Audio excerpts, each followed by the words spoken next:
ገና ድማትን ከለና ገና ሐፃንን ከለና ዘፍቀረና ዘይልወጥ ፍቅሩ ዘፍቀረና ጎይታ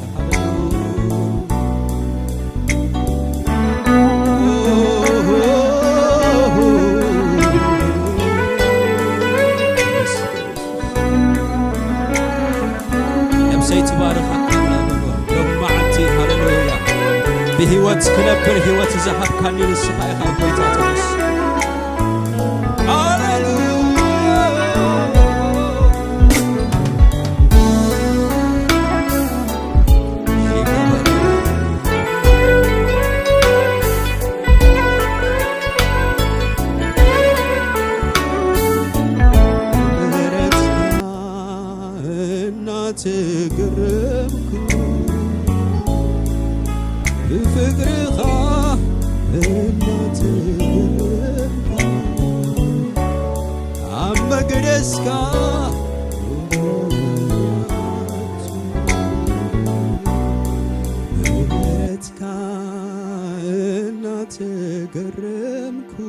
ተገረምና በዚህ ምህረት እዚህ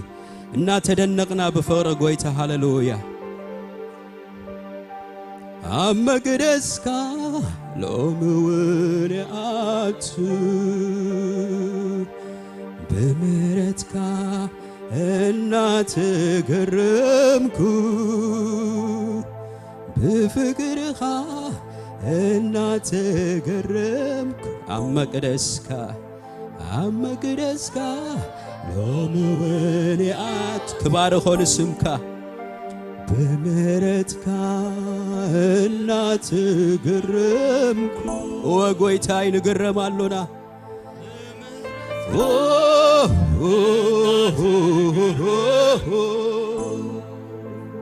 አመግደስካ ገና ሐጣንን ከሎና ክርስቶስ ሀብ ክንዳና ሞይቱ ይሎ በምህረትካ እና ተገረምኩ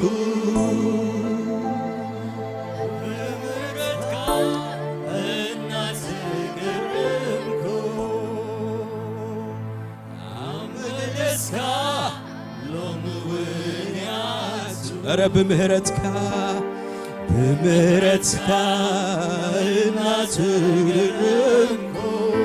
سالها دوينا لنا قويتا تمسجن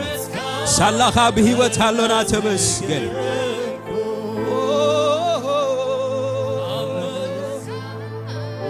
وموينيات بمهرتك بمهرتك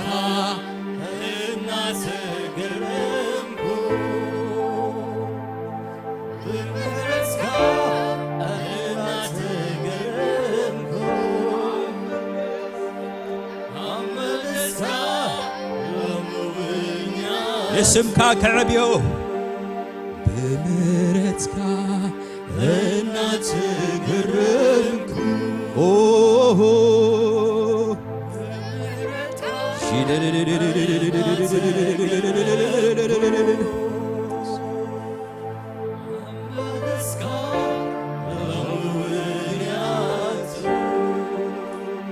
يبزح حالك املكو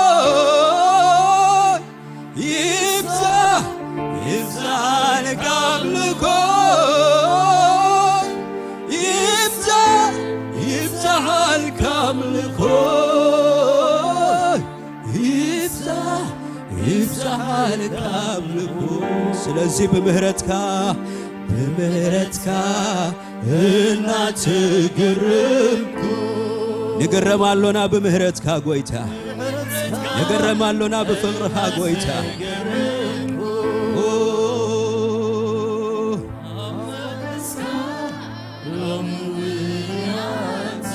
ሃሌሉያ ሃሌሉያ ኦ ኢየሱስ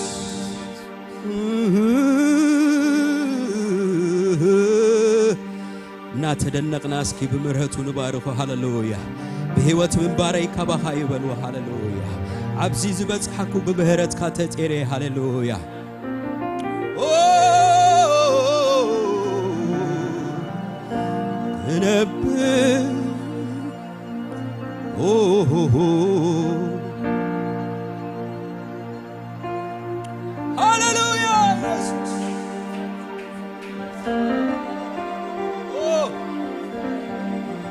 ምህረትካ ካብ ህይወት ይበልጥ እሞ ጎይታ ንባርከካ ኣሎና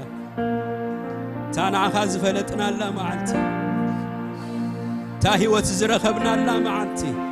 ታ ምድሓን ዝረኸብናላ መዓልቲ ጎይታ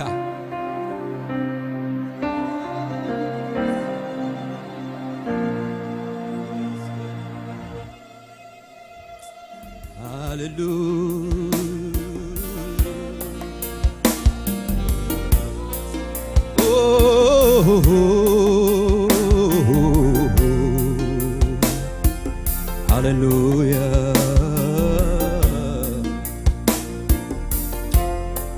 Jesus tabarak, tabarak, tabarak.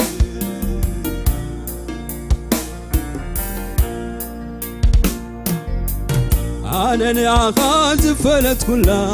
معتي تبارك تبارك زلعلك تبارك يسوس يسوس نعخاذ فلت كل معتي تبارك تبارك زلعلك تبارك أنا نعخاذ فلت كل معتي تبارك تبارك زلعلك تبارك يسوس يسوس نعخاذ فلت كل معتي تبارك تبارك زلعلك تبارك أنا نعخاذ فلت كل معتي تبارك تبارك زلالم تبارك يسوع يسوع نعخاذ فلت كل معتي تبارك نبارك خلونا نتمعن تبارك تعنا خازر خبنا الله تاهي وسيزحب كنا معتي أنا نعخاذ فلت كل معتي سبزخون كل معتي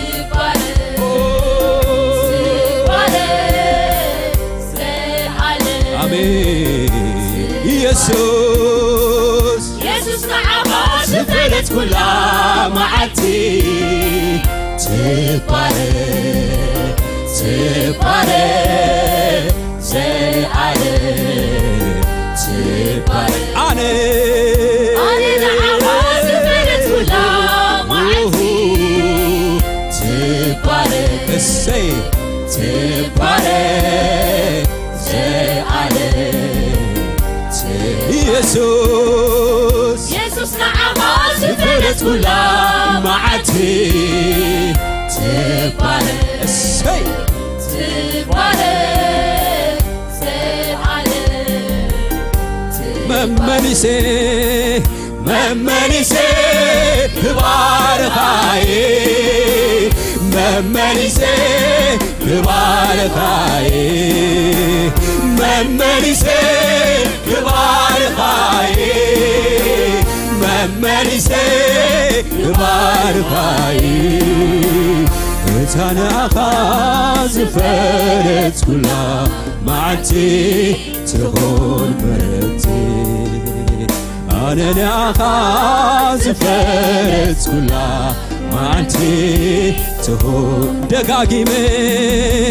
دقاقيمي تباركاي دقاقيمي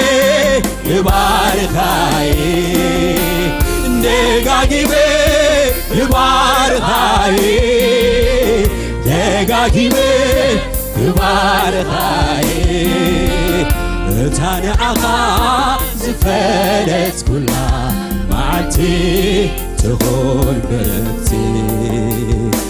أنا أخاذ فلت كل معتي تكون ممنسي ممنسي تباركاي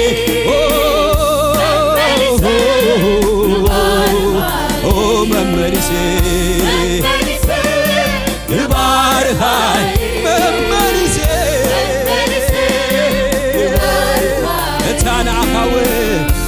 እታንዓኻ ዝፈነት ኩላ መዓልቲ ትኹን ምሕረቲ እታንዓኻ እታንዓኻ ዝፈነት ኩላ መዓልቲ ደጋጊሜ ክባርኻይ ደጋጊሜ ክባርኻይ ደጋጊሜ ክባርኻይ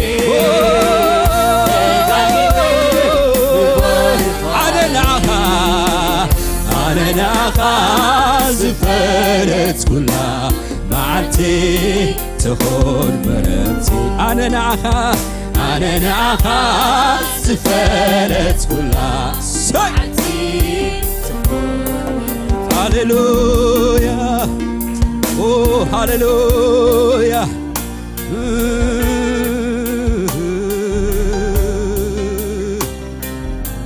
ደጋጊምና ንባርኽ ሃሌሉያ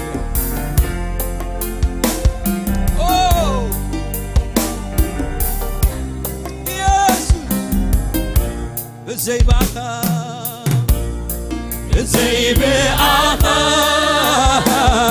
ሕጂ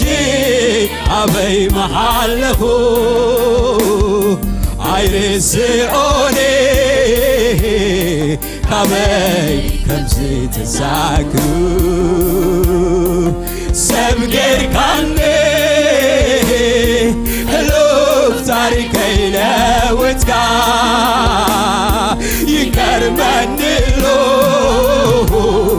ኩሉ ኣሰራርኻ ሰብ ጌርካኒ ህሉፍ ታሪከይ ለውጥካ ይገርመኒሎ ኩሉ ኣሰራርኻ ሰብ ጌርካኒ ታሪከይ ለውጥካ ይገርመኒሎ ኩሉ ኣሰራርኻ ሰብ ጌርካኒ ኩሉ ታሪከይ ለውጥካ ይገርመኒሎ ኩሉ ኣሰራርኻ ብዘይባኻ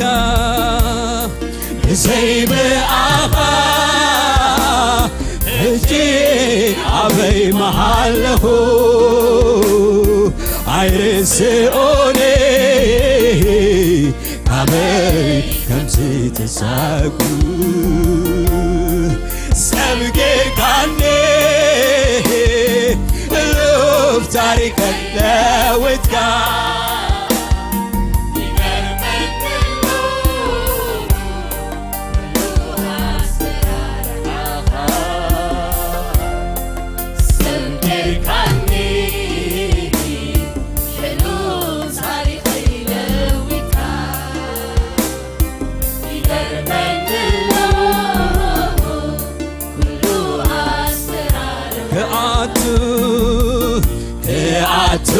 ክወፅእ ኣነስ በረኻ ገርመኒ ክድቅስ ክትስእ ኣነስ ፍቅርካ ገርመኒ ክኣቱ ክወፅእ ኣነስ ፍቅርካ ገርመኒ ክድቅስ ክትስእ ኣነስ ፍቅርካ ክኣቱ ክወፅእ ኣነስ ፍቅርኻ ገርመኒ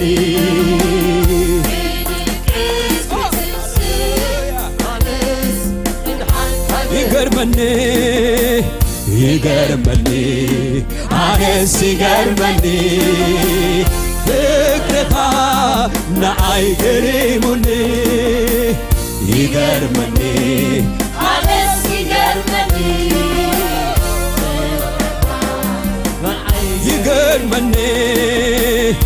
ይገርመኒ ኣነስ ይገርመኒ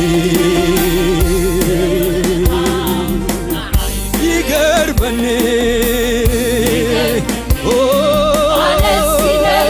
ይደንቀለይ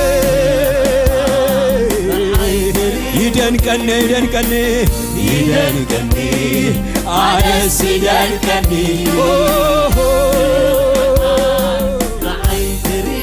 ይገርመኒ አነስ ይገርመኒ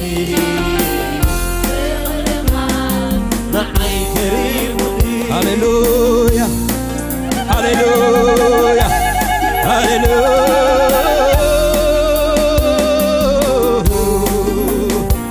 بምህረት ሀብታም ዝኾንካ ጎይታ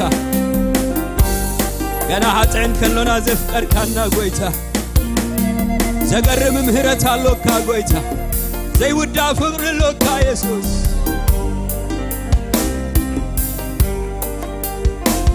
ሃሌሉያ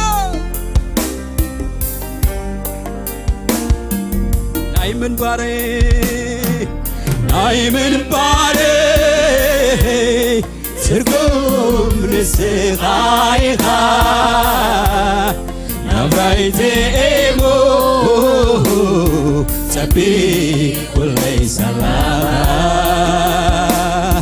ምሉእ ዕረፍቴ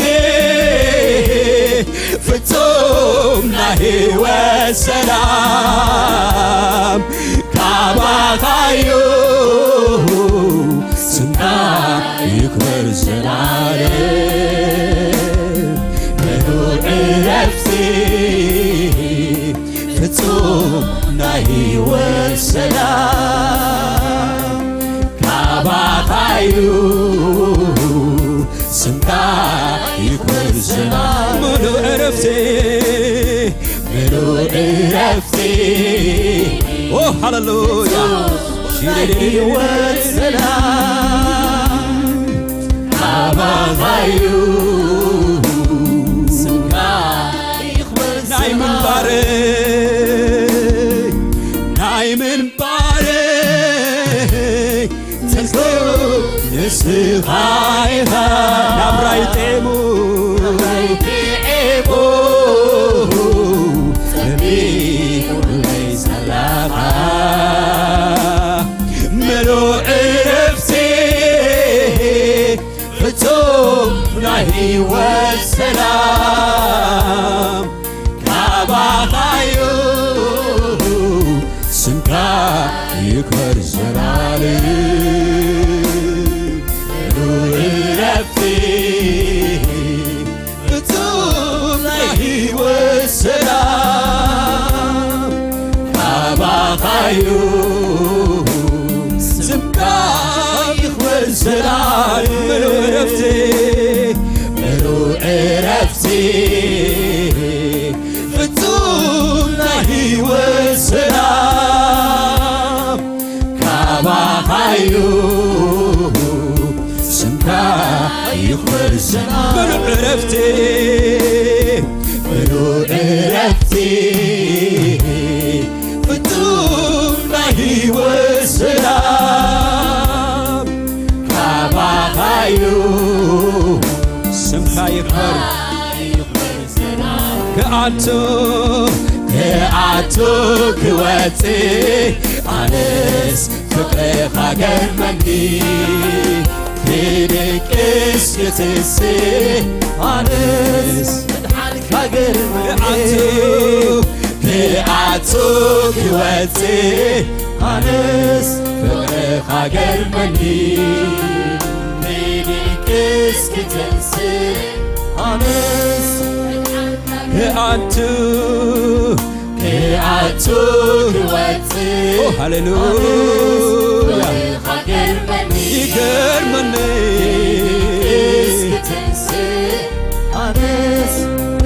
ስለዚ መመሊሴ ክባርኻየ መመሊሴ ክባርኻየ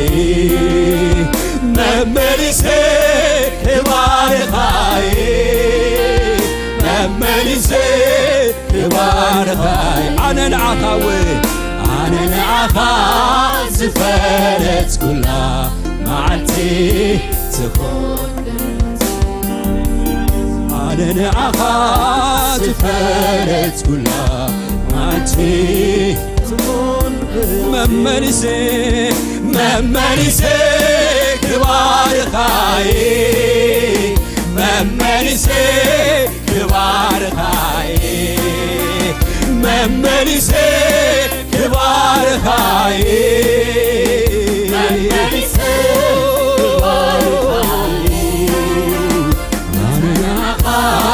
ዝፈረስ ኩላ መዓልቲ ዝሆን ብረቲ ኣነ ንኣኻ ዝፈረስ ኩላ መዓልቲ ስለዚ ኢየሱስ ኢየሱስ ኢየሱስ ሰላመይ ሰላመይ ኢኻ ኢየሱስ ኢየሱስ ኢየሱስ ዕረፍተይኻ ዕረፍተይኻ ኢየሱስ ኢየሱስ ኢየሱስ ኢየሱስ ሕይወተይኻ ሕይወተይኻ ኢየሱስ ኢየሱስ ኢየሱስ ኢየሱስ ሰላመይ ሰላመይኻ ኢየሱስ ኢየሱስ ኢየሱስ ዕረፍተይኻ ዕረፍተይኻ ኢየሱስ ኢየሱስ ሕይወተይኻ ሕይወተይኻ ኢየሱስ ኢየሱስ ሰላመይ ሰላመይኻ ኢየሱስ ኢየሱስ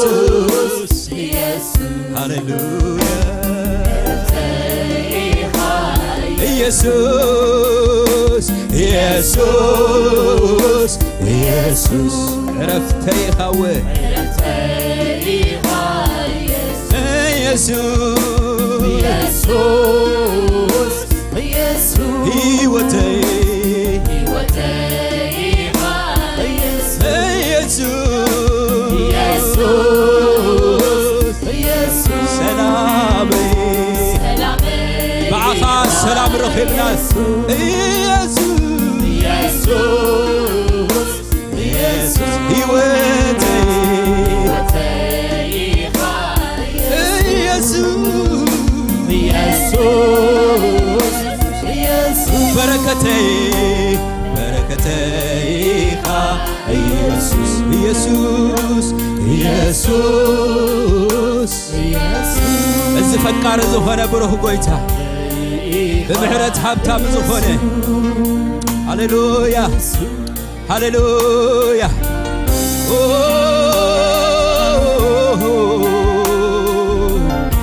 ሰላምና ኢኻ ኢየሱስ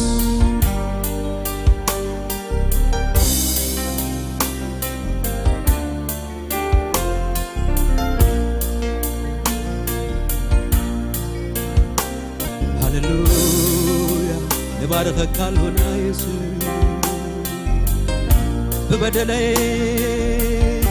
ብበደለይ ተዋሪድካ ኣብ ክንዳይ ኩሉ ኔፍካ በዚኣ የብቅዐን ዝፍቅርኻ ዘላለም ክነብር ምሳኻ ፈቴኻ በዚኣ የብቅዐን ዝፍቅርኻ ዘላለም ክነብር ምሳኻ ፈቴ ብበደለይ ተዋሪድካ ኣብ ክንዳይ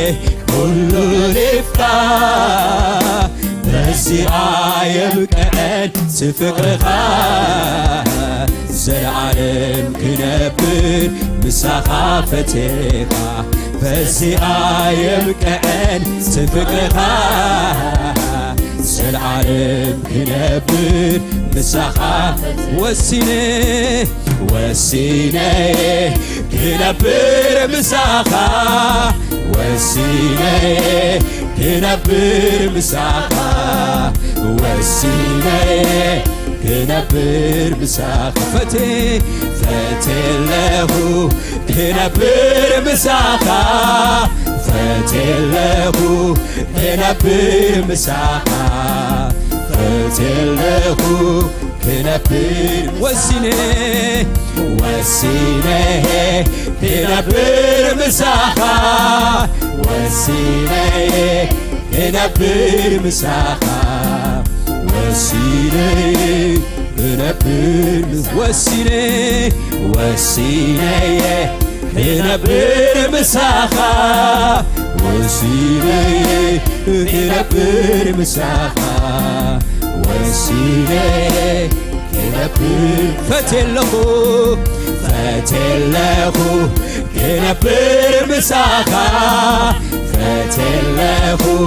ክነብር ምሳኻ ፈትየለኹ ስለዚህ ኢየሱስ ኢየሱስ ኢየሱስ ሰላመይኻ ሰላመይኻ ኢየሱስ ኢየሱስ ኢየሱስ ዕረፍተይኻ ኢየሱስ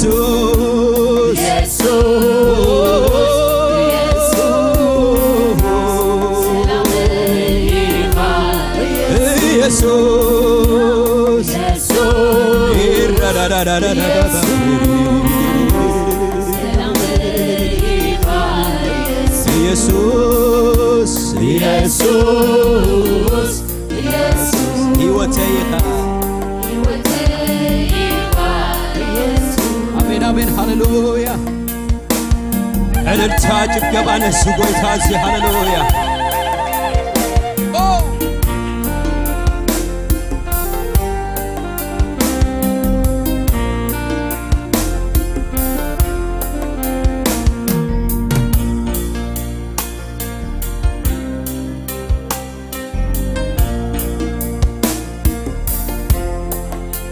ባርክ ሆነ እዚህ ጐይታ እዚህ ሃሌሉያ ነፍሰይ ንእግዚአብሔር ባርክዮ በልዮ ሕይወት ዝኾነኪ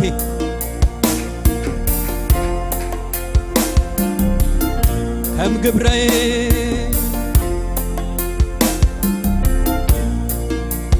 ከም ግብረይ ኣይግብኣንን ከም ኃጢአተይ ኣይፈለኻንን ልብኻ ልብኻ አትሁት በፍቅሪ ኩል ሰዓት ትጥምር ለዋይኻ ልብኻ አትሁት በፍቅሪ ኩል ሰዓት ትጥምር ከም ግብረይ ኣይግብኣንን ከም ኃጢአተይ ኣይፈለልካንን ለዋይኻ ልብኻ አትሁት በፍቅሪ ኩል ሰዓት ትጥምር ለዋይኻ ልብኻ አትሁት በፍቅሪ ኩል ሰዓት ትጥምር ከም ግብረይ ኣይግብኣንን ከም ኃጢአተይ ኣይፈለልካንን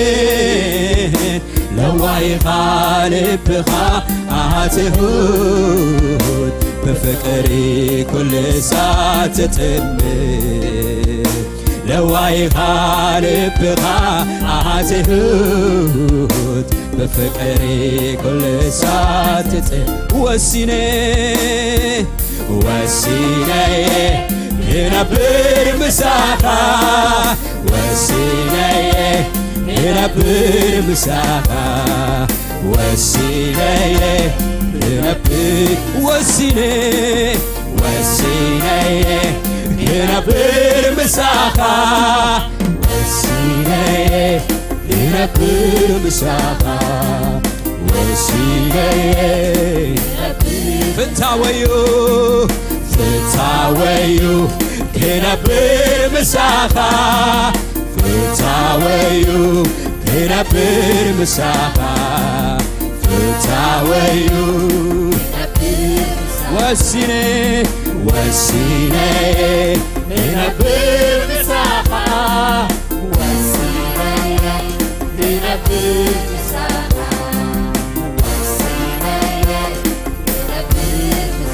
ደጋግሜ ሃሌሉያ ንስም ካነቢዮ ኢየሱስ ኦ ሃሌሉያ ማንም የለም ካንተ በላይ ኢየሱስ ፍቅሩ ተፈትኖ ወርቅ ሆኖ ተገኝቷል በመከራ አልፎ ነፍሱን ለኔ ሰጥቷል በመከራ አልፎ ፍቅሩን ለኔ ገልጿል ከፍቅሮች ሁሉ የሱ ፍቅር በልጧል ማንም የለም ከኢየሱስ በላይ ስመላለስ በዚች ምድር ላይ ነፍሱን ለኔ ቤዛ ያደረገው እውነተኛ ወዳጄ እሱ ነው ማንም የለም ከኢየሱስ በላይ ስመላለስ በዚች ምድር ላይ ነፍሱን ለኔ ቤዛ ያደረገው እውነተኛ ወዳጄ እሱ ነው ፍቅሩ ተፈትኖ ወርቅ ሆኖ ተገኝቷል በመከራ አልፎ ነፍሱን ለኔ ሰጥቷል ነፍሱን ለኔ ራሱን አዋርዶ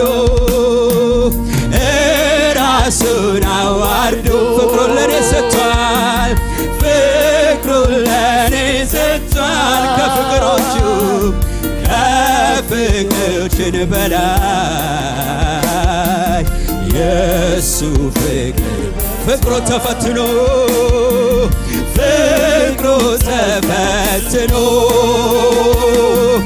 ወርቅ ሆኖ ተገኝቷል በመከራ አልፎ ራሱን ለኔ ሰጥቷል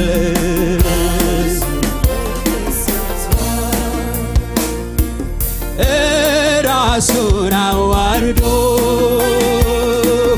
ፍቅሩን ለኔ ሰጥቷል ከፍቅሮቹም በላይ የሱ ፍቅር አረ ፍቅሩ ተፈትኖ ወርቅ ሆኖ ተገኝቷል በመከራ አልፎ ነፍሱን ለኔ ሰጥቷል ራሱን አዋርዶ ፍቅሩን ለኔ ገልጧል ከፍቅሮችም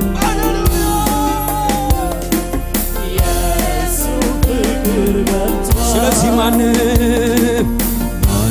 የለም ከኢየሱስ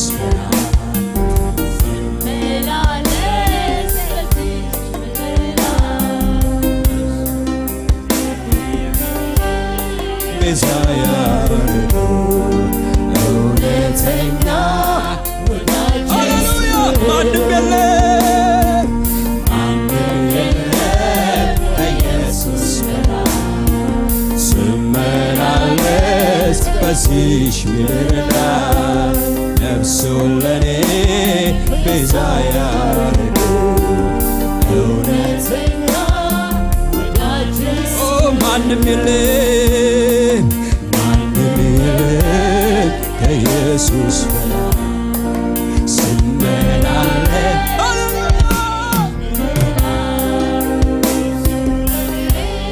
ቤዛ ያደረገው እውነተኛ ፍቅሩ ተፈትኖ ወርቅ ሆኖ ተገኝቷል በመከራ አልፎ ነፍሱን ለኔ ሰጥቷል ራሱን አዋርዶ ራሱን አዋርዶ ፍቅሩ ለኔ ሰጥቷል ከፍቅሮች የሚበልጥ የሱ ፍቅር ስለዚህ ማንም የለ ኢየሱስ ስመላለስ በዚህች ምድር ነፍሱን ለኔ ኢዛያ ዣና ካቴላ ቡራዳያ ማሳካቲያ ማንም የለም ኢየሱስ አዎ ማንም የለም ከኢየሱስ በላይ ማንም የለም የማይለዋወጥ ፍቅር ሃሌሉያ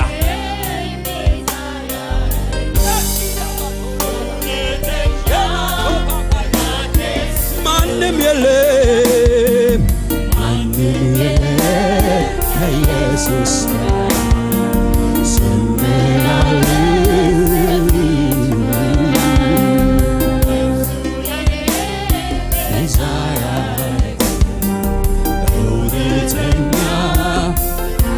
ፍቅሩ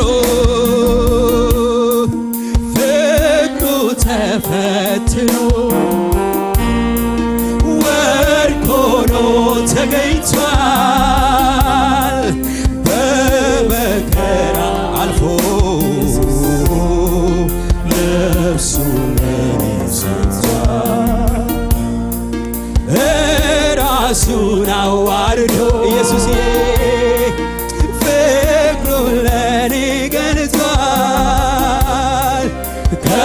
ከፍቅሮችም በላይ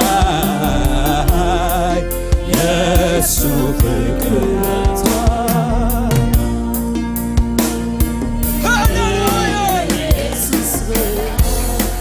ሪባጋሻቴኔ ማርያ ቦላናዲያ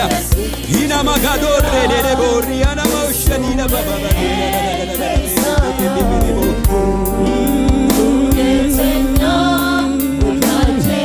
ማንም የለም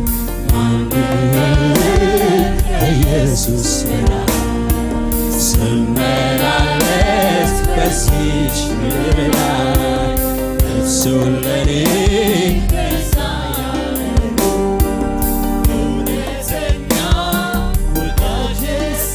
ኢየሱስ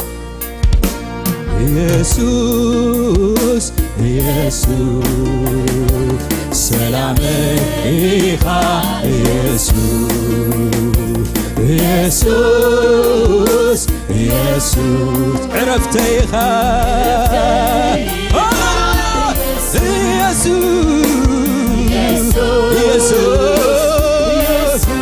ኢየሱስ ሰላም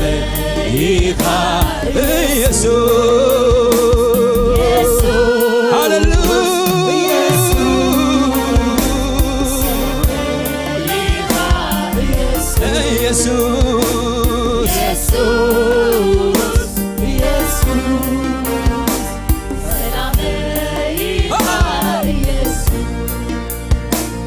አቱ ክወፅእ ኣነስ ፍቅርኻ ገርመኒ ክድቅስ ክትስእ ኣነስ ፍቅርኻ ገርመኒ ክኣቱ ክወፅእ ኣነስ ፍቅርኻ ገርመኒ ክድቅስ ክትስእ ኣነስ ብድሓንካ ይገርመኒ ይገርመኒ ኣነስ ይገርመኒ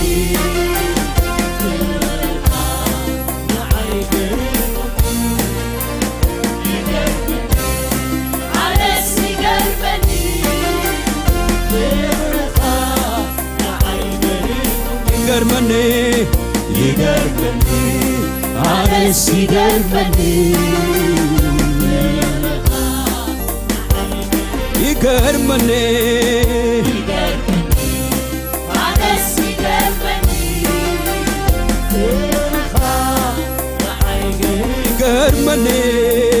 ይገርመኒ ኣነስ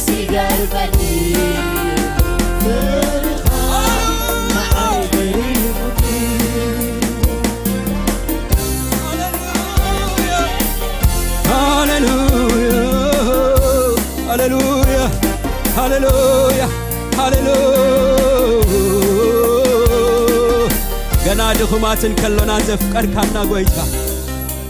ገና ሓጣንን ከሎና ስለና በጃ ዝሓለፍካ ጎይታ ኣነ ሲገርመኒ ምህረትካ አቦናቴ ተባረክ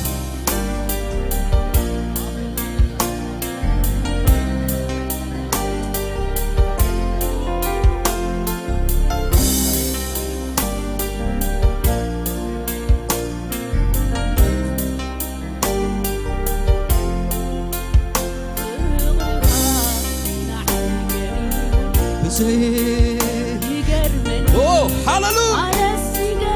Shela taka bradiana. Igarmani. እግዚአብሔር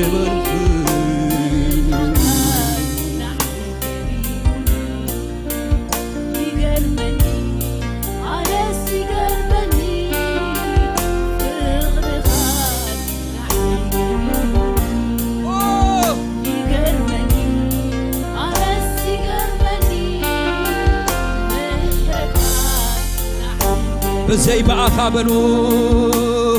بزي بأخا هجي أبي محله عيسي أولي أبي كمزي متعبو سبقر كاني هلو تاريخ هيلوتيا يقرمني له كل أسرار عغا سمير كاني كل تاريخ يلوتها يقرمني له كل أسرار عغا سمير كاني تاريخ يلوتها يقرمني له كل أسرار بزي بأخا بزي بأخا هجي أبي محله هاي سعودي أبي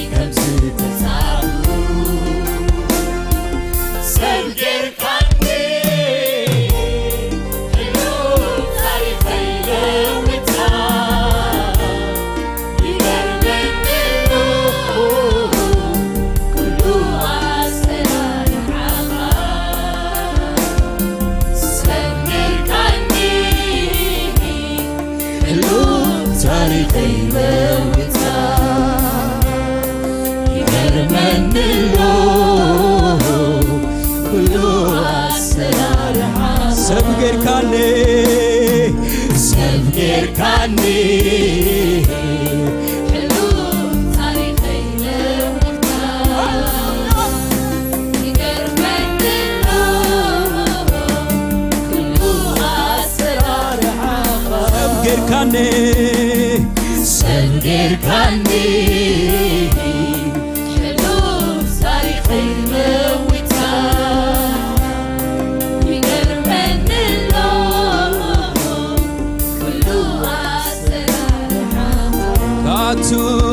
كياتو قوتي أنا قرمني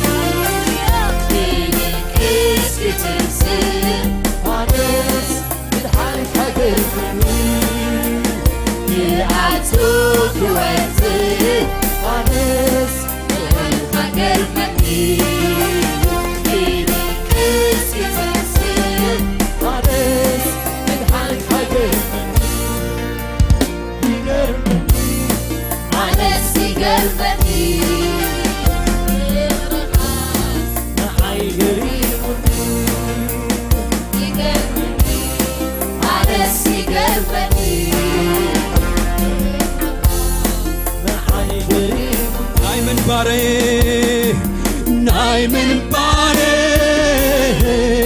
ترقوم لسخايخا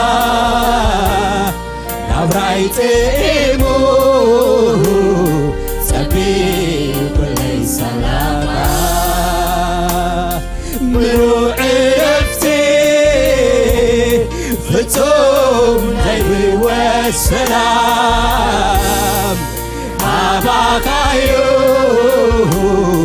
ስምካ ይክበር ዘላለም ረፍቴ ፍጹም ለሕይወት ሰላም ካባሃዩ ስምካ ይክበር ዘላለም ምሉዕ ረፍቴ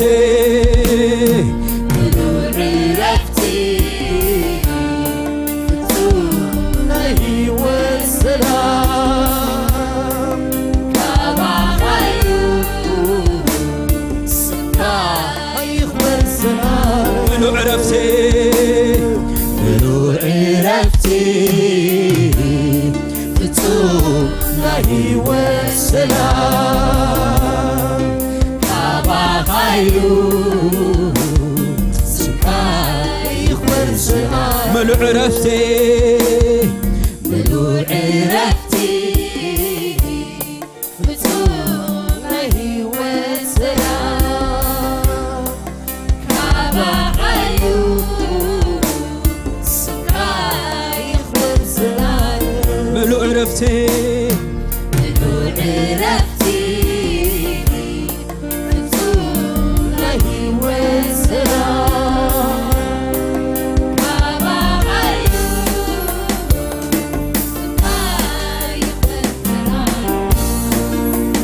ደጋጊሜ ክባርኻዬ ደጋጊሜ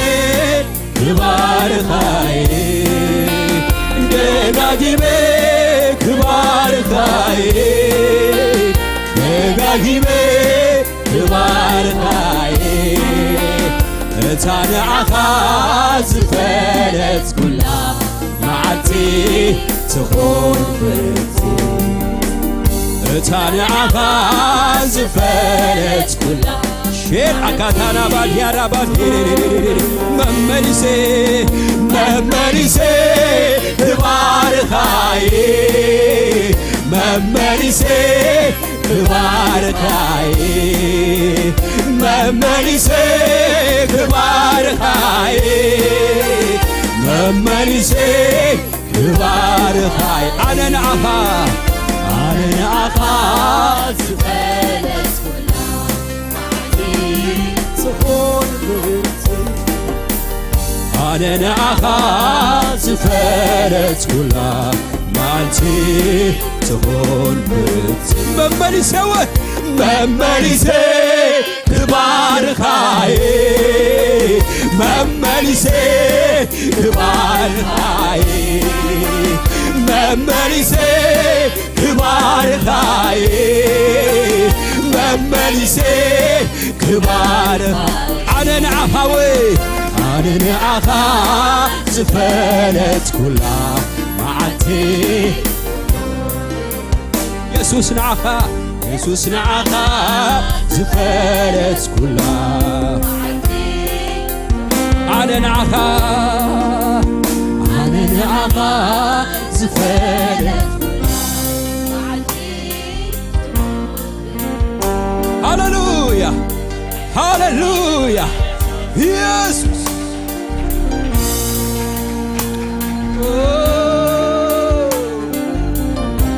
ከመይ ብርክትያታ ንዓኻ ዝረኸበት ነፍሲ ምሉዕ ረፍቲ ኣባኻዩ ዘሎ ኢየሱስ ምሉዕ ሰላም ቅሳነት ኣባኻዩ ዘሎ ጐይታ ባሂብለና ኢየሱስ ባሂብለኒ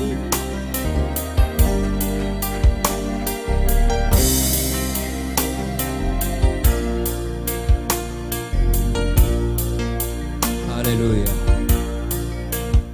እስኪ ከምዚ ይበልዎ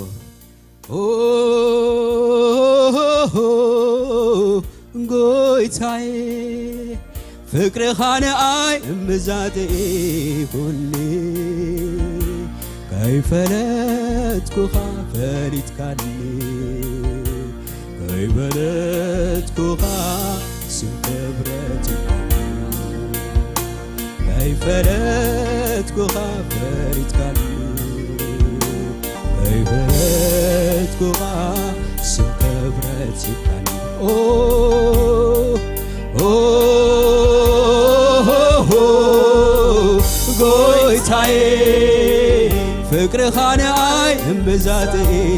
ኩኒ ከይፈለጥኩኻ ፈሊጥካኒ ከይፈለጥኩኻ ስምክምረትካኒ ከይፈለጥኩኻ ፈሊጥካኒ ከይፈለጥኩኻ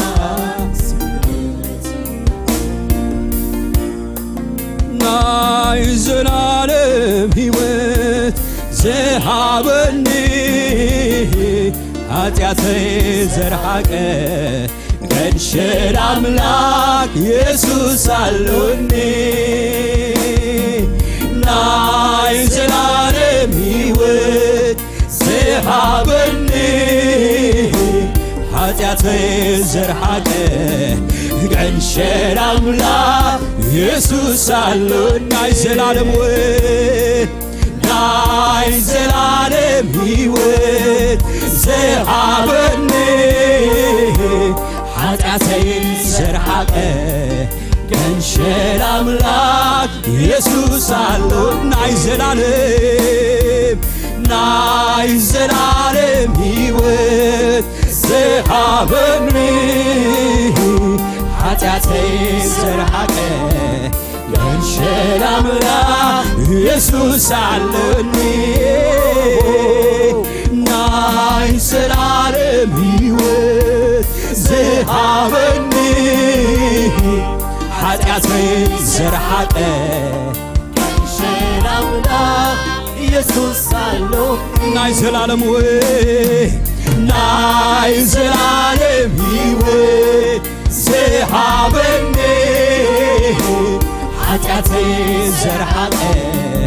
ገድሸን አምላክ ኢየሱስ አለኒ ናይ ዘላለም ናይ ዘላለም ሕይወት ዝሃበኒ ኃጢአተይ ዘርሐቀ ገድሸን አምላክ ኢየሱስ አለኒ ሃሌሉያ እልልታ ጭብጨባ ነስ ጎይታሲ ሃሌሉያ የትተሓር ደገንሸን ሃሌሉያ ብደሙ ሕይወት ዝሃበና ሃሌሉያ ኢየሱስ በሕይወት ክንነብር ሕይወት ዝኾነና ጎይታ ሎሙ እውን ብፍቕሩ ዝከናኸነና ጎይታ እሙን ጓስ ሃለኪ ነፍሰይን እግዚአብሔር ባርኽዮ በልዋ ሃሌሉያ ዘይሓድግ ፍቕሩ ድማ ከም ሰብ ዘይኮነ ሃሌሉያ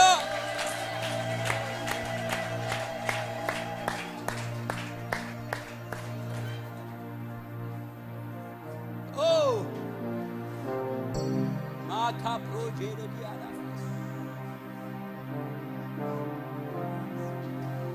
መግለጽ የብላና የዑለትካ ጎይታ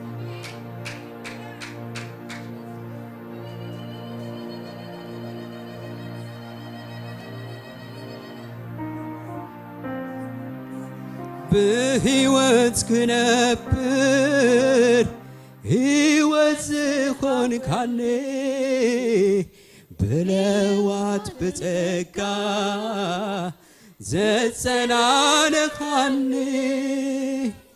አነ ብፍቅርኻ ተማሪኸለኹ ከምቲ ትፈትወኒ እፈትወካለሁ ከምቲ ትፈትወኒ እፈትወካ በሕይወት ክነብር ሕይወት ዝኾንካኒ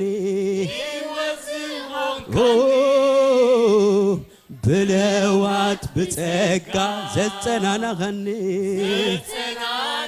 አነ ብፍቅርኻ ተማሪኸለኹ ከምቲ ትፈትወኒ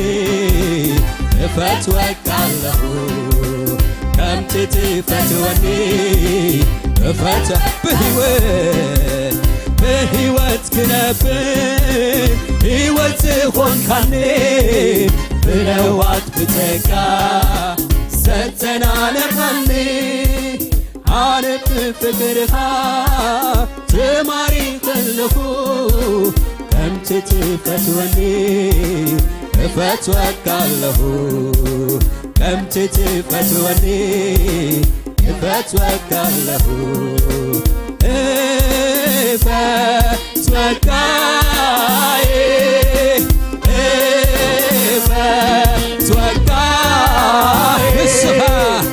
نسخة فكر أملاكها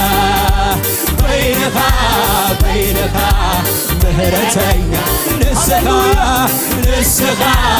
نسخة فكر أملاكها بينها مهرتنا نسخة فكر أملاكها بينها مهرتك نسخة فكر أملاكها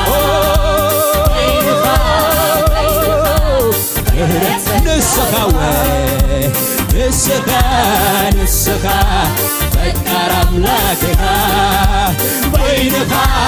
بينها هللويا فتوى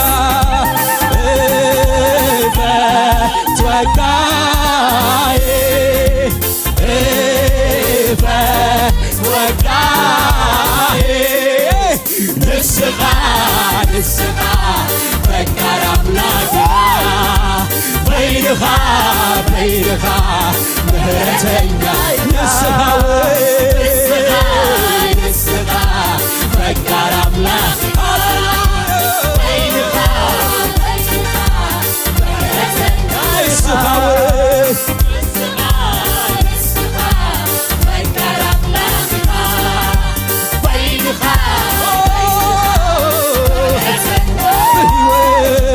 بهيوت كنبر هيوت سيخون خاني بتوات بتقا زلزنا نخاني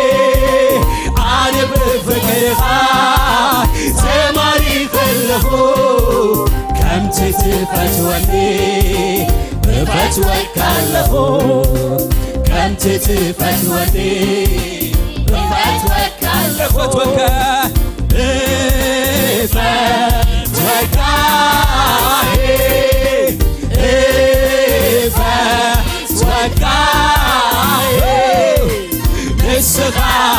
نسخة فكر أملاكها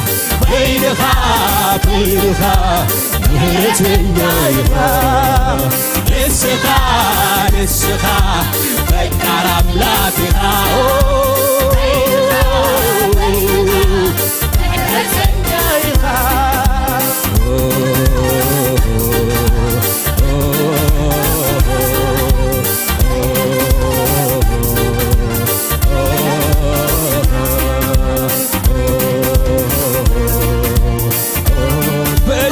ጭብጨባስ ከነዚህ ጎይታ እዚህ ሃሌሉያ ይገባል ካዩ ጎይታ ይገባል ካዩ ኢየሱስ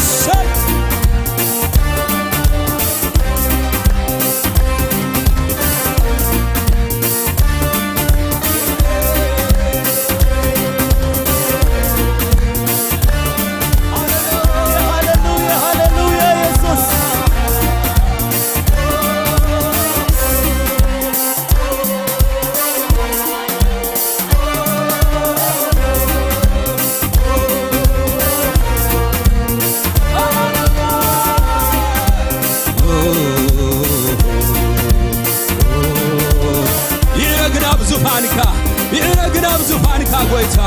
ይግባካ ስለዚህ ሆነ ይቶና ዙፋንካ ጎይታ አንተ በፍቅር ሀብታም ዙፋንካ ኢየሱስ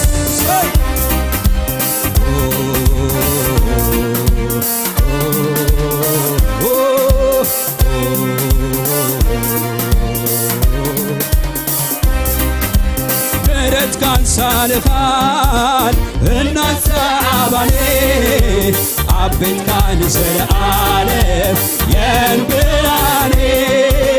ስለዚህ ወጎይታይ ዓዜበት ወጋ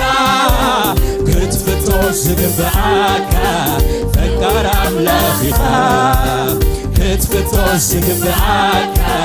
ፈቃር ኣምላኽ ምሕረትካ ላለኻን እናስዓባኒ ኣብ ቤትካ ንዘለዓለም የንብላኒ ስለዚ ወጎይታይ ኣዘይ ፈትወካ ክትፍቶ ዝግባእ ክቡር ኣምላኽ ኢኻ ክትፍቶ ዝግባእ ሰይ ስለዚ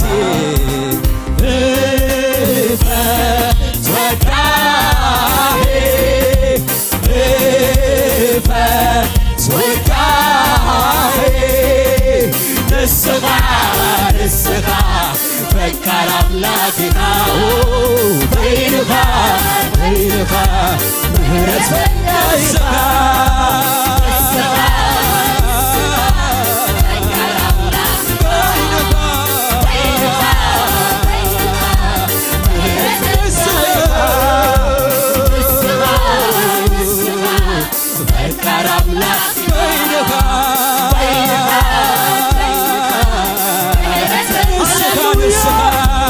ንስኻ ንስኻ ፈቃር ኣምላኽ ኢኻ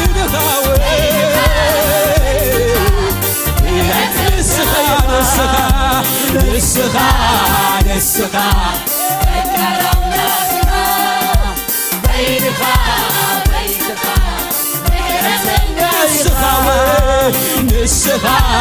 ንስኻ ፈቃር ኣምላኽ ኢኻ ኢየሱስ በይንኻ ሴና ካሮባ ሻድና ማንዳባ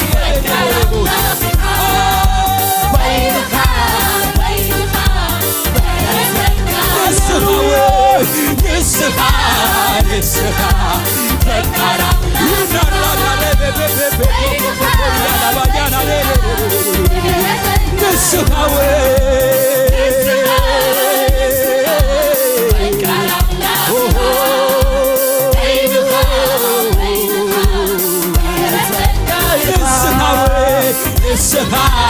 ንስኻ ፈቃር ኣምላኽ ኢኻ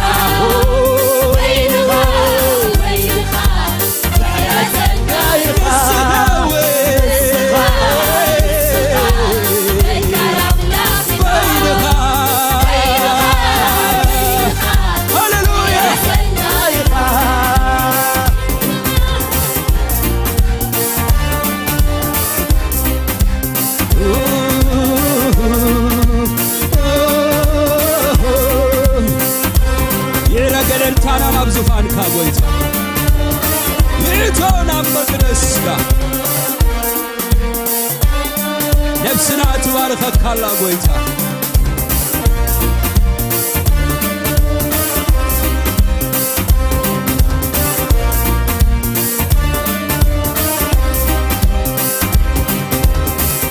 oh hallelujah ana mismenimo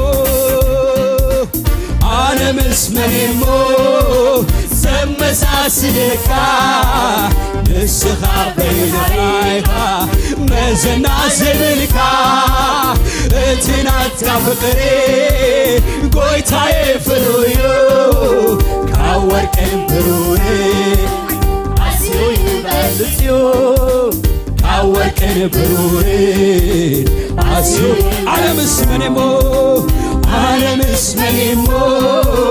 ዘመሳስልካ ንስኻ በይንኻ መዝና ዘይብልካ እቲ ናትካ ፍቕሪ ጎይታዬ ፍሉዩ ካብ ወርቅን ብሩር ኣዝዩ ይፈልዩ ካብ ወርቅን ስለዚህ ፈትወካ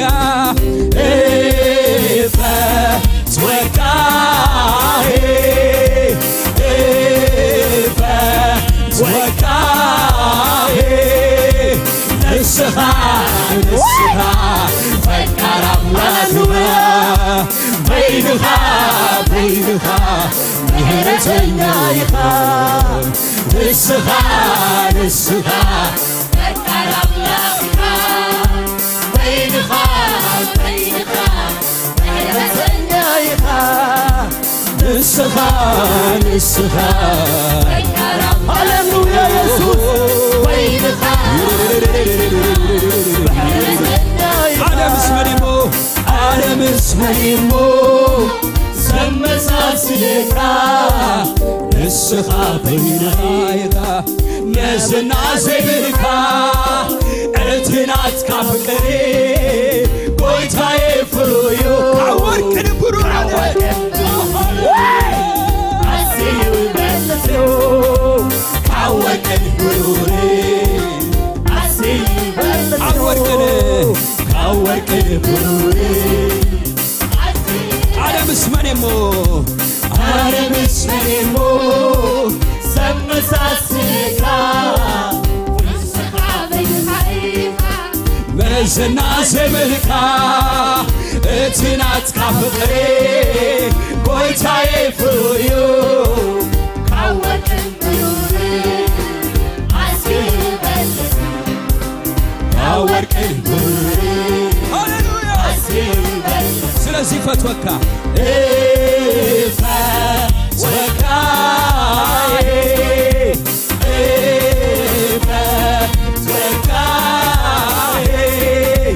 ንስኻ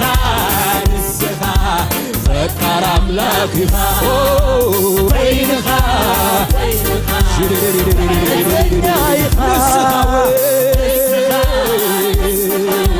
ፈቃር አምላክኻ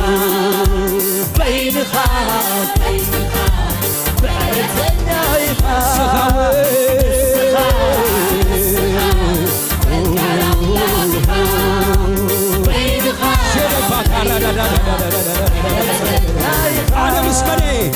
ዓለምስ መኔሞ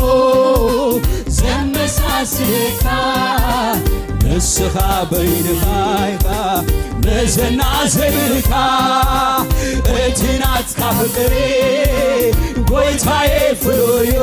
ካወርቅን ብሩርን አስዩ በልጥዮ ካወርቅን ብሩርን ካወርቅን ጸጋ በዝቶ ከብሬአለሁ ዘመን መጥቶ አስቤአለሁ ምሕረት በኔ ጸንታ አቆመችኝ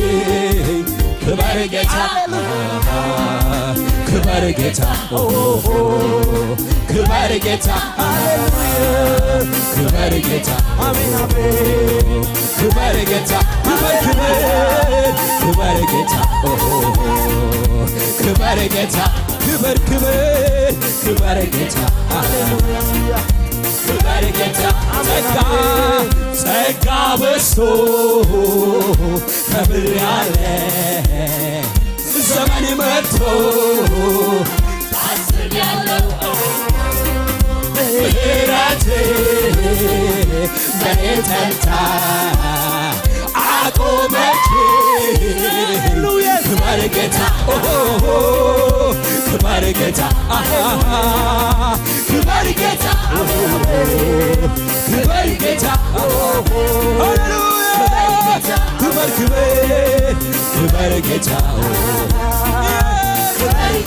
ክበር ክበር ክበር ጌታ ክበር ክበር ክበር ክበር ክበር ጸጋ ጸጋ ጸጋ በዝቶ ዘመን መጥቶ አስቤአለሁ ምሕረት በኔ ጸንታ አቆመችኝ ክበር ጌታ ክበር ጌታ ክበር ጌታ ክበር ክበር ክበር ክበር ክበር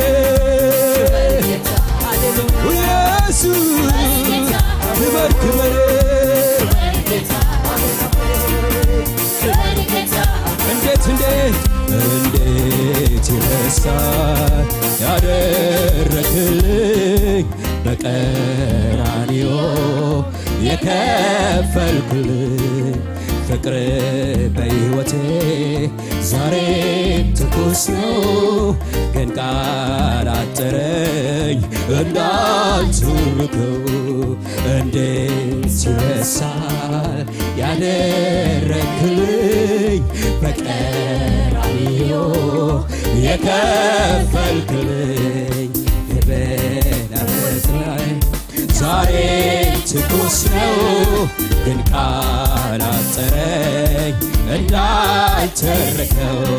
ብዘምር ቃላቶች ያጥሩኛል ብናገር ቃላቶች ያጥሩኛል ለፍቅር ምን ምላሽ ይገኛል ብዘምር ቃላቶች ያጥሩኛል ብናገር ቃላቶች ያጥሩኛል ለፍቅር ብዘምር ቃላቶች ያጥሩኛል ብናገር ቃላቶች ያጥሩኛል ለፍቅር ምን ምላሽ ይገኛል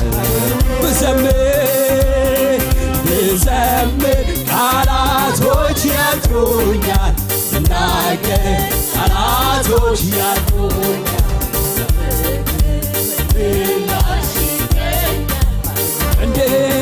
እንዴት ይረሳል ያደረክልኝ በቀራንዮ ለኔ ፈልክልኝ ዛሬም በሕይወቴ ፍቅሬም በሁሉ ግን ቃል አጠረኝ እንዴት ይረሳል ያደረክልኝ በቀራንዮ የከፈልክልኝ ዛሬም በሕይወቴ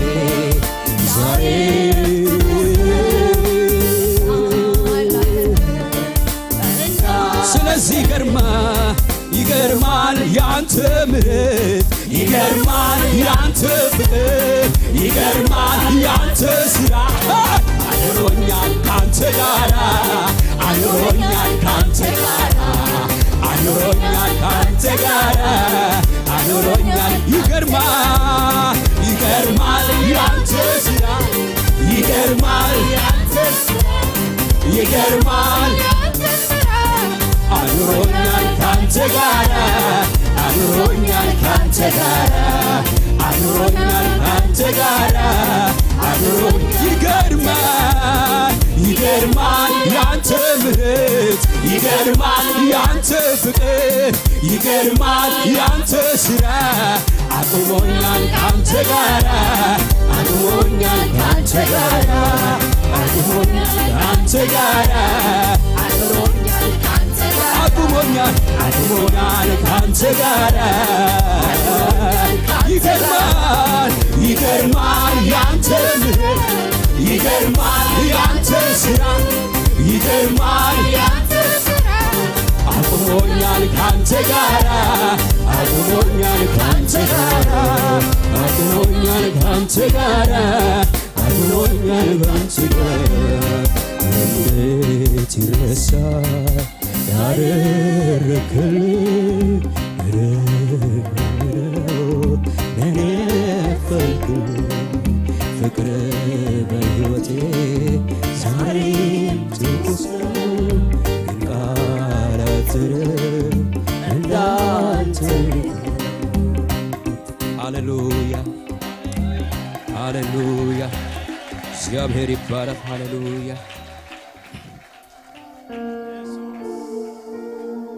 ባርኾነ ዝጎይታ እዚ ብፍቅሪ ሃብታም ዝኾነ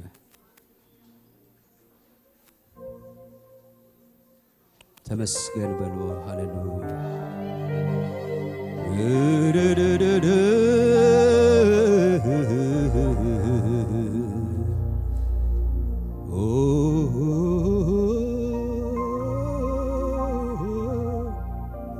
ኩሉ እንዲኻ ኮይንካለ ይበልዎ በሕይወት ክነብር ሕይወት ዛብካነ ብለዋት በዘጋ زتنانخاني أنا بفكرها تماري خلقو كم تفتوني فتوكا دسنا بلنا نبارخوس كنز قويتاز هاللويا قويتا يسوس عزيز يبارككم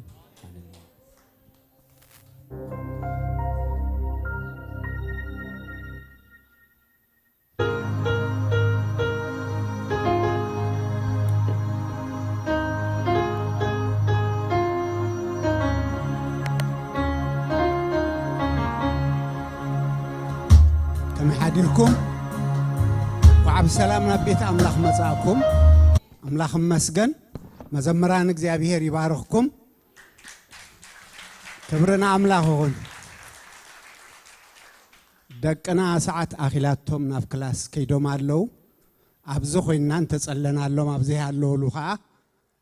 እግዚአብሔር يسمع እግዚአብሔር كأقبل እግዚአብሔር مسكن كنصلي اللهم إن دقنا እግዚአብሔር አቦና አብጎይታ በኢየሱስ ስም ነመስግነካለና ከምዝበለና የምልኾ ጊዜ ስለዛብካና ክብሩ ሁሉ ንዓኻ ይኹን በዛ ሰዓት እዚኣኻ አኸምት ሁሉ ሰዓት ንገብሮ ንደቅና ቅድሚኻ ነቅርቦም ኣለና እግዚአብሔር ንእመናለና ውሉድ ውህበት አምላኽዮም እሞ እዞም ኣብ ቅድሚና ዝጾንሑ ደቅና ካባኻ ተቀበልናዮም እዮም እሞ ስለት ሁሉ ውህበትካ ክብር ንዓኻ ይኹን እግዚአብሔር መሊስና ካንደቅና ንዓኻ ነማዕቅቦም ኣለና እግዚአብሔር ንሕና ከም ወለዲ ብዙሕ ውስንነት ኣለና ዓቅምና ካድሩት ይሞ ንስኻ ዘይትታኸስ ዘይትድቅስ እግዚአብሔር አምላኽ ኣብ ትሕቲ ክናፍካ ክስውሮም ካብ ክፉእ ዘበለ ክትባልሆም ካብ ዝዝረእ ናይ ዓለም ሁናይ ሰይጣን ዘርአኻ በቲ ህያው ቃልካን በቲ ክቡር ሽምካን ክትባልሆም ከተንጽሆም እግዚአብሔር ንዓኻ ነማዕቅቦም ኣለና زلومي زسمعوا زلوا قال زلومي زمهروا زلوا قال كمتي قال كان اغري مبرهتن مقدي كابرهان يتبهله زبنهم كل برهان كوينكم مرحم ناخانا معقبهم علنا ابتي صوري زخونه امرؤم قال كا حتم شمكا اغزابير صقعخ خونم ازخا بمردان بفلطتن كتغبروم انتي نون ودخا يسوس كتغلصلهم ناخا نمعقبهم علنا እግዚአብሔር ስለሰማዕካና ተመስገን ነቶም መሃራኖም በጥበብ ፍቅሪ በትዕግስት ስለዝባርክካዮም ካ ክብርን ህበካለና አስቦም ኣብ ቅድሚኻ ዕዙዝ ይኹን ስለሰማዕካና ተመስገን በኢየሱስ ስም አሜን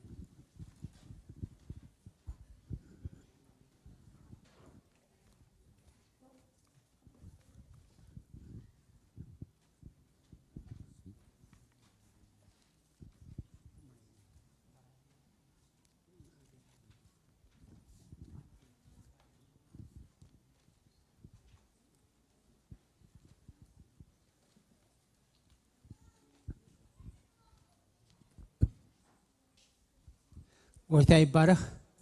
يسوع كملس يسوع كملس ويتا يبارك التمنفسن التمرعاتن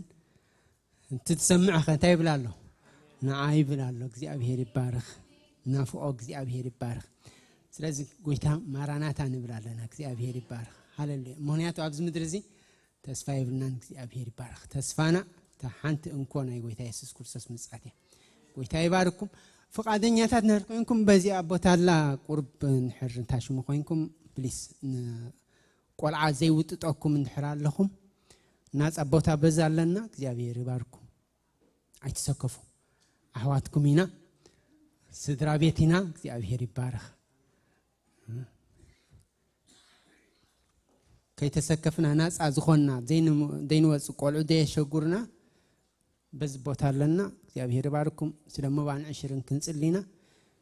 እስከ ነቲ እግዚአብሔር እንሆይና ሒዝና ዝመጻና እግዚአብሔር ይባረክ በፍታው በፍቃት ደስ ይልና እግዚአብሔር ይባረክ እንበር እና ተሸጎርና ሐሰብና ወይድማ ከይተሐጎስና አይናብ እግዚአብሔር ይባረክ ጎይታ ዝደሊ ሕጉስ ወሃቢ እግዚአብሔር ይባረክ ሕጉሳት ተሐግስና ንሕሪምና እግዚአብሔር ድማ ከመጠን ምሕረቱ ክባረከና ለኽባረክ ኣብ ሰማይና ምድርን መልኦ መልክን ስልጣን ዘለካ ሰማያዊ እግዚአብሔር በጎይታ በኢየሱስ ክርስቶስ ነመስግነካ ኣለና ካብ መዓልቲ ንመዓልቲ እግዚአብሔር በምህረት በጽድቂ በፍርድ እግዚአብሔር ትሕልወና ዘለካ አምላኽ ኢኻ መስምካ ይባረኽ እግዚአብሔር ከምዛ አመሰለ ጊዜን ዕድልን ዝሃብካና ንስኻ ተመለስ እግዚአብሔር አምላኽ በዚህ ዘመን እዚ ድማ ኣብዝናይ መወዳእታ ዘመን ዓለም ብርክሰትን በዓመፅን ብዝተፈላለየ ዝተተሓዘትሉ ክብርኻ ክናዲ እግዚአብሔር ፍቃድካ ክናዲ ሓሳብካ ክንፈልጥ እግዚአብሔር በኢየሱስ ክርስቶስ ያው ሽም ጽልለኹ እግዚአብሔር ምኽርካ ሓሳብካ ባና ይፈጸም ናትካ ፍቃድ ባና ይፈጸም እግዚአብሔር ካብ ኩሉ ክፉእ ዘበለ ካብ ኩሉ እከይ ዘበለ ክትሕልወና ድማ እንጽልያለና ህዝብኻ ድማ ከመጠን ምሕረትካ ክትባርኾ ይጽልለኹ እግዚአብሔር በኢየሱስ ክርስቶስ ከምቲ ንስኻ ትደልዮ ኮይና ደውኢልና ክንመላለስ ርድአና እግዚአብሔር አምላኽ በኢየሱስ ክርስቶስ ዝዋጻ ገንዘብ ድማ ንኽብርኻ ክኸውን በኢየሱስ ክርስቶስ ጽልለኹ ከመጠን ምሕረትካ ድማ ሰማያት ከፊትካ ክትባርኽ ጽሊ ነገር ኩሉ አምልኾ ምስጋና ስግደት ክሳዕ ምጽአትካ ንዓኻ ይኹን አሜን ጎይታ ይባርኩም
زي قبرك ثابت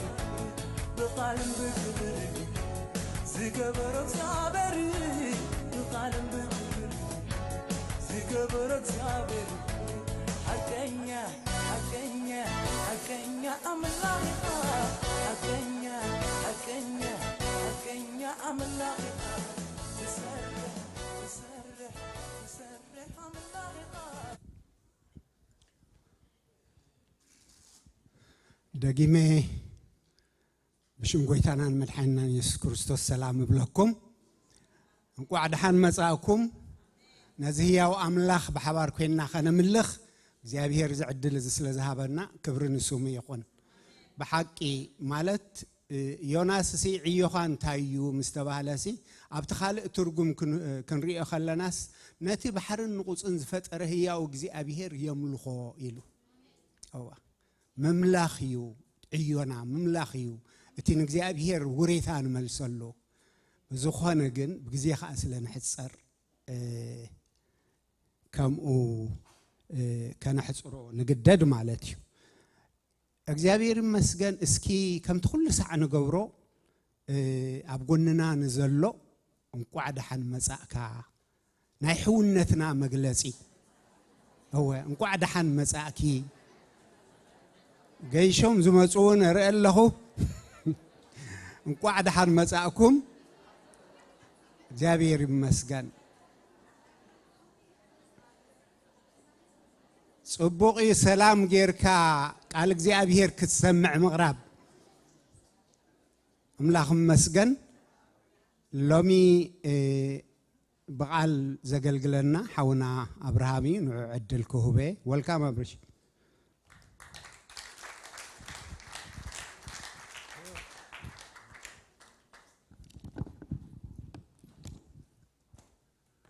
حراي እግዚአብሔር ዝተመስገነ ይኹን دقيمة نقعد دحانن بسلامن مصاخم ابتا ناي باستر زربات نشتي قصل كبللاسي املخو يلو تقيسمو املاخ استمسغن يخون ازخن غبرو صنحنا گن مالت بملو نتي مزامور نتي قطمتاتون اندا تستنتنكو ازمر سلازنبركو كله ناي مسغانا ينيروتي تي مزامور مالتي املاخ استمسغن يخون اب سماي مسغانا زلو خوينا يسمعنن نالبا دحان كاترمني مالتي اب سماي انتي زلو مسلكم املخو اي زلو እግዚአብሔር استمسغن يخون مسغانا ابز مدر زي كلنا ايو صبصيبنا كمزي كلوتي مزامور كنسمعو خلناسي بقى بتزي تجبرل كان نجار بتزرخب كيا محرت بتزرخب كيا نايزل علم هيوت نجزيابير صبصيب كان املاخ كتمسغنو يغباي قال املاخون غزار سون تايلونالو بتزمسغنني يخبرني املاخ تستمسغن يخون እግዚአብሔር አብዛም ድርዚ አብ ህይወት ከለና ዝደል ይخባና እንተዳ ሃልዩ እንታይ መስለኩም ምስጋናይ አምልኾ መቀጸልታ ናይ ምንታይ ናይ ምስጋናይ بمسغانا ናብ እግዚአብሔር ምስቀረብካ እግዚአብሔር ይሕጎስሞ ደስ ይብሎሞ ክብሩኻ አይገልጸልካ ማለት አምልኾ ማለት መቸም ክብር እግዚአብሔር ምርአይ ማለት ኣብ ህልውና ናይ እግዚአብሔር ምእታው ማለት ቃላቱን ዘይክህልወካ ኸእል ማለት ምስጋና እንድሕር እንዳ ዓበየ እንድሕር ከይዱ ኣብ አምልኾ ኢና ናት እግዚአብሔር ዝተመስገነ ይኹን ስለዚ ሕዋትና መዘምራን ናይ በሐቂ እግዚአብሔር ይባርኽኩም ከምዚ ዝኣመሰለ ዝተወሃሃደ organized زخانة تعم زي ما زلوا تعم قطم زلوا جيرنا نجزي أبيهر كنا مسجنا عدل سلازر خبنا بزنا مسجنا بخال أون دقيقة خمس مسجنا دس زبلنا نجر of course جزيه كايلن أملاخ كأخم زيلنا ما تقليل نجارات هيكون نحنا خم برهان سماي بتخرسيان كوينا خن الزارب كلوناسي عدلين هاتينا مالتي أملاخ استمسكنا كم زي أمسلة حبرت كهلونا مخا نحنا أنو بيولدين كهلونا دك ناسي زحنا جر تي زحلفت عبد خريستيان زحلفت تون دحري تمليسكا كنا قرونا خلو توم قدايم مالتي بزح مكراهم زحلو فيهم مخنيات بتاع خدو بدحر እንዳተባህለ ኣብዚ በፂሑ ስለዚ ናይ ብዙሓት ቅዱሳን ጸሎትን ናይ ብዙሓት ብገንዘቦምን ብጉልበቶምን ዋጋ ዝኸፈሉ ሰባትን ግን ኣብዚ ደረጃ ዝበፂሕና ኣለና ማለት እዩ ኣምላኽ ዝተመስገነ ይኹን ካብ ሕጂ ኤክስቴንሽን እዩ ማለት እዩ ዕብየት እዩ ኣምላኽ ዝተመስገነ ይኹን ደቅና ኩሉና ኣብዚኣ እንተንተኣኻኸብሲ እዛ ኣዳራሽ ተኣኽለና ይመስለኒ እዩ ስለዚ ገለ ሰባት ገለ ዳሕሰቡ እውን ክብሉና ጀሚሮም ኣለዉ ማለት እዩ እግዚአብሔር ዝተመስገነ ይኹን ስለዚ በዚ እውን ኣነ ንኣምላኽ ከምኡ ምስ ሰማዕኩ ማለት እዩ ኣብ ልበይ ዝመጻለይ ማለት ክትበዝሕ ከለኻሲ እግዚአብሔር ዝደልዮ ነገር ንስዩ ማለት እግዚአብሔር ዝሕግሶ ነገር እንተዳሃልዩ ኣብዛ ምድር እዚኣ ፍረና እንታይ ክኸውን ከሎ ክበዝሕ ከሎ ማለት እዩ እግዚአብሔር ዝተመስገነ ይኹን ስለዚ ከምዚ ኢልና በዚሕና ድማኒ ናብ ካልእ ክንመጣጠር ዘኽእለና ግዜ በፂሕና ስለ ዘለና በዚ ደጊመን ኣምላኽ ከመስግኖ ይደሊ እግዚአብሔር ይባረኽኩም ምናልባት እታ ግዜ ሓፃርያ እቲ ርእስቲ ሰፊሕ ግን ቆንጪ ለድሓን ክዛረበሉ ኣብ ገለ ኣጋጣሚታት እውን እቲ ቃል ኣምላኽ እውን ሸር ገይረ ስለ ዝነበርኩ ኣብዚ ናይ ዓርቢ እውን ገዛ እርሱ ኣብ ተኸታታሊ ዝነበረኒ እታ ናይ መወዳእታ መዓልቲ ተዛሪበላ ስለ ዝነበርኩ ስለዚ ንዓኣ ከፊለ ክንሪኣ ኢና ማለት እግዚአብሔር ዝተመስገነ ይኹን ምናልባት ንገሊኹም ክድገመኩም ይኽእል እዩ ግን ኣይደን ነው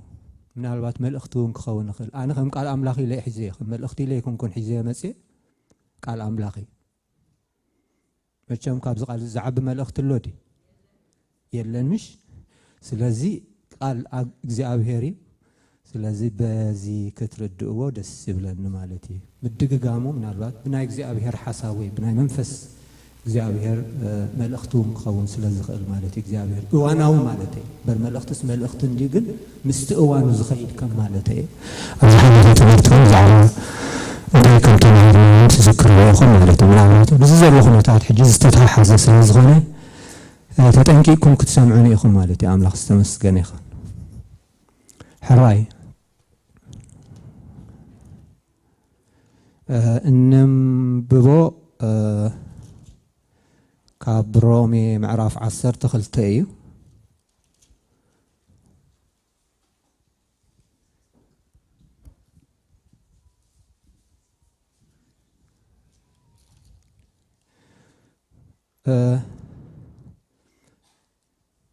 ምዕራፍ 12 ካብ ሓደ ክሳብ ክልተ ዘሎ ኢና ክነንብብ ካብኡ ኢና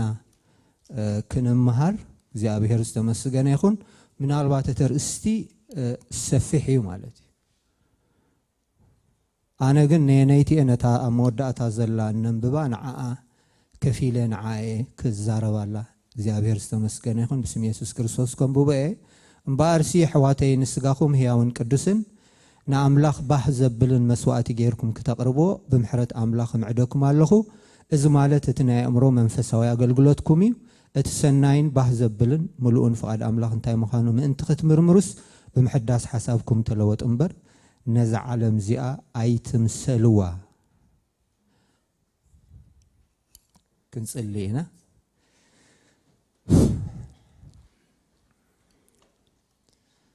እስኪ እግዚአብሔር ከዓ ክዛረበና እስኪ ሕጂ ከዓ ህድእ ኢልና ነቲ ቃል እስኪ ንፀባበዮ እግዚአብሔር ዝተመስገነ ይኹን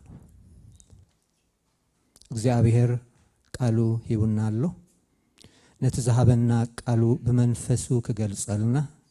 እስኪ እግዚአብሔር ንሕፅር ዝበለ ግዜ እስኪ ነፀባበዮ ልብና ድማ ናብ ቃሉ ንቕንዓዩ እግዚአብሔር ዝተመስገነ ይኹን ሓሳባትና ኩሉ ጠርኒፍና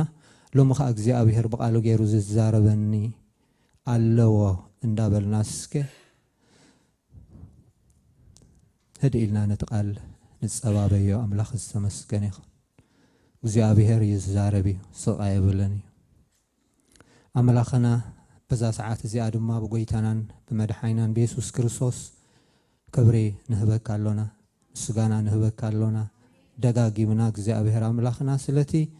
አምላኽና ሙኻንካ እግዚአብሔር ጎይታና ሙኻንካ ፈጣሪና ሙኻንካ ደኳኒና ሙኻንካ ነመስግነካለና ስለቲ በወድኻ በኢየሱስ ክርስቶስ ተገብረልና ንሓጢያት ሕድገትውን እግዚአብሔር ደጊምና ነመስግነካ ኣለና ሳላ ወድኻ ኢየሱስ ክርስቶስ ኣብ መስቀል ዝሞተልና ንሓጢያትና ዋጋ ዝኸፈለልና እግዚአብሔር ሕድገት ሓጢያት ረኺብና ከሙሉድ ክንቁፀር እግዚአብሔር ኣምላኽና ስምና መዝገብ ህይወት ክጽሓፍ እግዚአብሔር ዓቕሚ ኮንካና ኢኻሞ በዝውን ነመስግነካ ኣለና ኣምላኽናን ጎይታናን በዝውን ኣኸለካን ብሩኽ መንፈስ ቅዱስ ካብ ሰማይ ወሪድካ ድማ ሕጂ ምሳና እግዚአብሔር ምስ ነብስ ወከፍና ሓዲርካ እግዚአብሔር ናብ ሓቂ ዘበለ እግዚአብሔር ኣምላኽ ናብ መፈጸምታ ዘበለ ናብ ትዳግም ምጽኣትካ ዘበለ እግዚአብሔር ክትመርሐና ክትምህረና ክትጸናንዓና ክትድግፈና እግዚአብሔር ኣምያማና ደው ክትብል ምሳና ክትከውን ኣባና ክትሓድር እግዚአብሔር ኣምላኽና ምሳና ኣለኻሞ ደጊምና ነመስግነካ ኣለና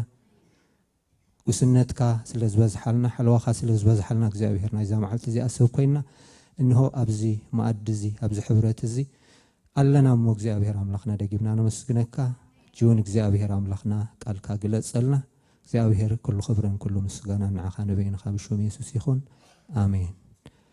ሕራይ እግዚአብሔር ዝተመስገነ ይኹን ከምቲ ኣቀዲመ ዝበልኩኹም እተን ካፕተን ክልተ ጥቕስታት ታ መወዳእታ ዘላ ታ በምሕዳስ ሓሳብኩም ተለወጡ እምበር ነዚ ዓለም እዚኣ ኣይትምሰልዋ ዝብል ሕጂቲ ልዕሊኡ ዘሎ ምናልባት ክትትርጉሞ የድልየና እዩ ግን ንኹሉ ብሓንሳብ ክትገብሮ ስለ ዘይትኽእል ግዜ መዲብካ ከዓ ክትገብሮ ስለ ዘለካ ኣብኡ እቲ ብምሕዳስ ሓሳብ ምልዋጥ ዝብል እቲ ንስጋኹም ህያውን ቅዱስና ኣምላኽ ባህ ዘበለን መስዋዕቲ ጌርኩም ተቕርቦ ዝብል እዚ እንገዛ እርሱ ብዙሕ ትንተና ዘድልዮ ነገር ስለ ዝኾነ በዚ ኣይክዛረብኒ ምስ ግዜ አንጻሩን ሕፅር ኣቢለ ግን እታ ነዛ ዓለም እዚኣ ነዛ ዓለም እዚኣ ኣይትምሰልዋ ካል ዓለም ኣሎ ማለት ዲ ኣብቲ ቋንቋ ምናልባት ኣብቲ ግራመር እንድሕር ነዛ ዓለም እዚኣ ካልእ ዓለም ከም ዘሎ እዩ ዘረዳእና ዘሎ ማለት እዩ ስለዚ ነዛ ዓለም እዚኣ ኣይትምሰልዋ ዝብል ሓሳብ ኢና ሕጂ ክንርኢ እግዚአብሔር ዝተመስገነ ይኹን ምናልባት ሕፅር ኣቢለ ነቲ ድሕረ ባይታ ናይዛ ምዕራፍ 12 ሓደን ክልተን ድሕር ርኢናያ ኣብ መንጎ እያ ዘላ ማለት ሮሜ 16 ምዕራፍ ዘሎ ከም ትፈልጥዎ ካብ ቅጽር ካብ ምዕራፍ 1 ክሳብ 11 ዘሎ ምዕራፍ እቲ መልእኽቱ እንታይ እዩ ዶክትሪናሊ ትምህርታዊ ማለት እዩ ኮፍ ኢልካ ትመሃሮ ማለት እዩ እግዚአብሔር ብክርስቶስ ኢየሱስ ንሰብ ዝገበሮ ነገር ዘርዚሩ ይዝመጽእ ማለት እዩ ኣብኡ ናትካ ግደ የለን ኮፍ ኢልካ ኢኻ ትመሃር ማለት እዩ ኮፍ ኢልካ ኢኻ ትፈልጥ ማለት እዩ እቲ ናይ እግዚአብሔር ፍልጠት እቲ ናይ እግዚአብሔር ሓሳብ እቲ ናይ እግዚአብሔር ምኽሪ እንታይ ከም ዝኾነ እዩ ዝዝርዝረልና ማለት እዩ ኣምላኽ ዝተመስገነ ይኹን ኣብ ምዕራፍ 12 ምስ በጽሐ ግን እንታይ ይብል ግብረ መልሲ ይደሊ ማለት እዩ ካብ ኣምላኽ ዘይኮነስ ካብ መን ይደሊ ካብ ሰብ ይደሊ ማለት እዩ ካባይን ካባኻትኩም እንታይ ይደሊ ግብረ መልሲ ይደሊ ማለት እዩ እግዚአብሔር ዝተመስገነ ይኹን ስለዚ ነቲ ግብረ መልሲ እንታይ እዩ ዝብሎ ንስጋኹም ሕያውን ቅዱስን ኣምላኽ ባህ ዘብልን መስዋዕቲ ጌርኩም ከተቕርብዎ ብምሕረት ኣምላኽ እምዕደኩም ኣለኹ ልማኖ ይመስል ምሽ ሓቀይ ንስጋኹም ሕጂ እንታይ ማለት እዩ እግዚአብሔር ዝገበሮ ነገራት ኣሎ ካብ ሰብ ዝጽበዮ ከዓ ኣሎ ማለት እዩ ስለዚ ነቲ ካብ ሰብ ዝጽበዮ ነገር ኣብዚ እንታይ ይብለና ኣሎ ንስጋኹም ሕያውን ንኣምላኽ ባህ ዘብልን ጌርኩም ከተቕርብዎ ብምሕረት ኣምላኽ እምዕደኩም ኣለኹ ብለና ስለዚ ንሕተት ኣለና ማለት እግዚአብሔር ዝተመስገነ ይኹን ስለዚ ነቲ ዝንሕተቶ ነገር ኢና ክንምልስ ካብቲ እቲ ካብ ቁጽሪ 3 ኣትሒዙ ክሳብ ምዕራፍ 15 16 እኳ ካልእ መልእኽቲ ዘሎ ግን ክሳብ ምዕራፍ 15 ዘሎ እንድሕር ርኢና ድማኒ እቲ ሰብ ዝገብሮ ነገር እንታይ ክንገብር ከም ዘለና እዚ ግብረ መልሲ ንስጋኹም እንታይ ግበርዎ እዩ ዝብለና ዘሎ መስዋዕት ጌርኩም አቅርብዎ ይዝብለና ዘሎ ማለት እዚ ማለት እቲ መንፈሳዊ እምሮኹም ምስ በለ ካብ ቁጽ 3 ድሓር ዘሎ ድማ ይዝርዝሮ እንታይ ማለት እዩ ንዕፉ እንታይ ክትገብሮ ይጨጭፎ ማለት አምላኽ ዝተመስገነ ይኹን ስለዚ ኩሉ ብትሕቲ ዘሎ እንድሕሪኹም ብዛዕባ ፍቅሪ ይዛረብ ብዛዕባ ብዙሕ ነገራት እስቲ እንዳገበረ እቲ ንሕና ከም ሰብ ክንገብሮ ዝግባአና ነገራት ኣብቲ ተግባራዊ ዝኾነ ህይወት ማለት ይዛረበና ማለት አምላኽ ዝተመስገነ ይኹን ስለዚ እዚ ሓፈሻዊ ድሕረ ባይታ ኮይኑ ታ ኣነ ሕጂ ሎማዓንቲ ክዛረበላ ደልየ ዘለኹ ግን እንታይ ኢለኩም ኣቀዲመ ነዚ ዓለም እዚኣ ኣይትምሰልዋ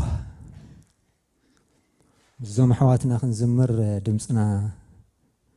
قديل الله مالتي أملاخ معرخ منا زميرنا أم مدرخ هيديبنا نمبر سلازي أتي دمصخا يقدل حيلون من الوقت تسأنت خون نمبر ورك إيقاس بوغيرا أقريساتني زي أبير استمسقنا يخون سلازي نزع علم زي آيتم سلوا إلونا أنت أرى وده حكي مسلوا دي زبلنا زلص ولا يتمسلوا ايتمسلوا يزبلنا زلو مالتي سلازي علم انت نخين نمثل انت هنقبر لنا مالتي علم انت كم تمثل كن رأينا مالتي እግዚአብሔር ይመስገን ይሁን አሜን ነው ትምርቲ ምናልባት ሞር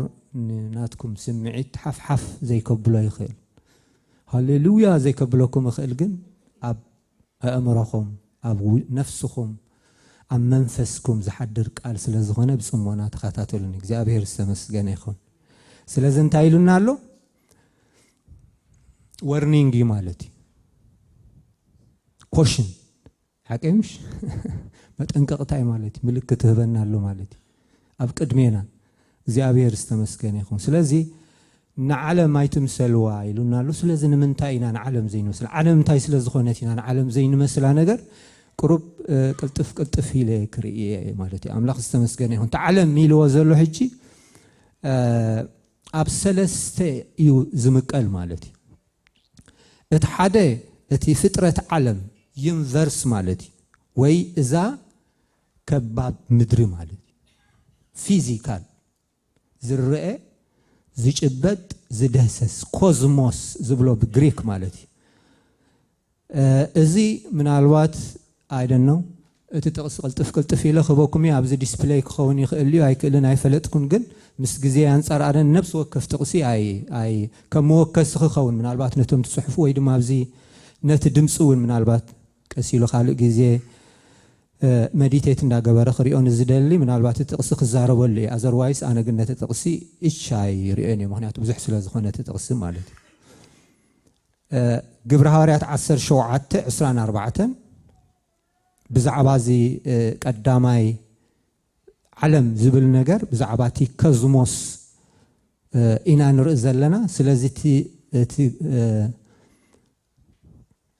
زيجبت علم مالتي فترة علم ينفرس ويدما إذا كباب مدري إلوالو سلازي زي أب قبر هاريات 10 شوعات 24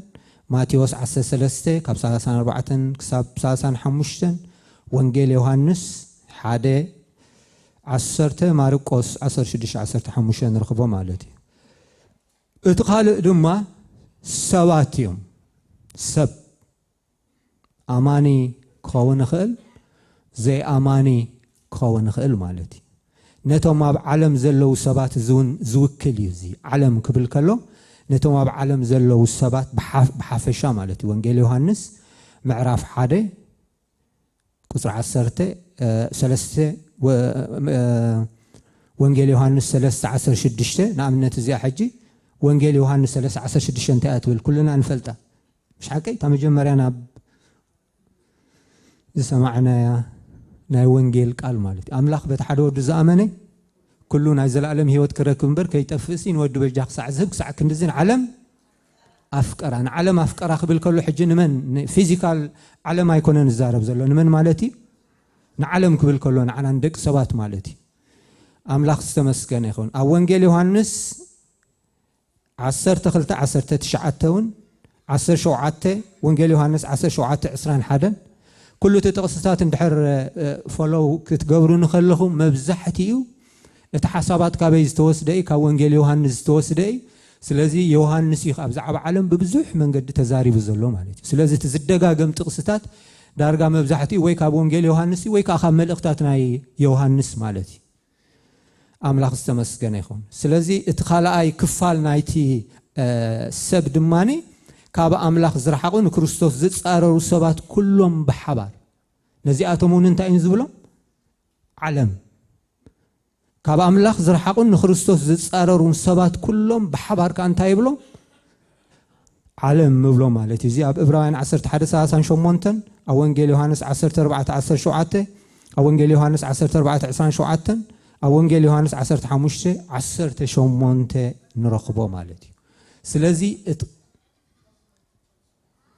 هو جيزي درار قويتا خاسل زلنا هو اب تلفزيون اوريدي نو تدمسي مزقب سلازلو سي اب غزا كالاي جيزي كنريو نخلينا مالتي حجي غنا انا غنتا تدالو خلاص كلتف في له تزاري بخودي ازدلي املاح استمسغن يخون سلازي سبيلنا لنا بثالثاي درجه دما علماوي نجارات علماو نجارات كنبل كلنا خمنتاي كم هابتي جنزب تفلطيهم مشني املاح كم زي كونه جنزب نايمني ها مشني يسوس انت اميلمو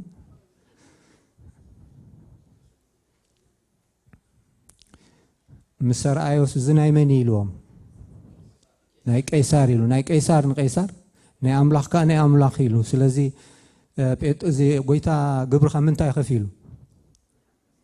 كابتسلي كابتعس كاب بحري يخفيلو مالتي املاح استمسغن يكون از مالتي منالبات قال كونفيجن كيفطر لكم بزح انت ايش مزدليو نغراتي مالتي املاح استمسغن يكون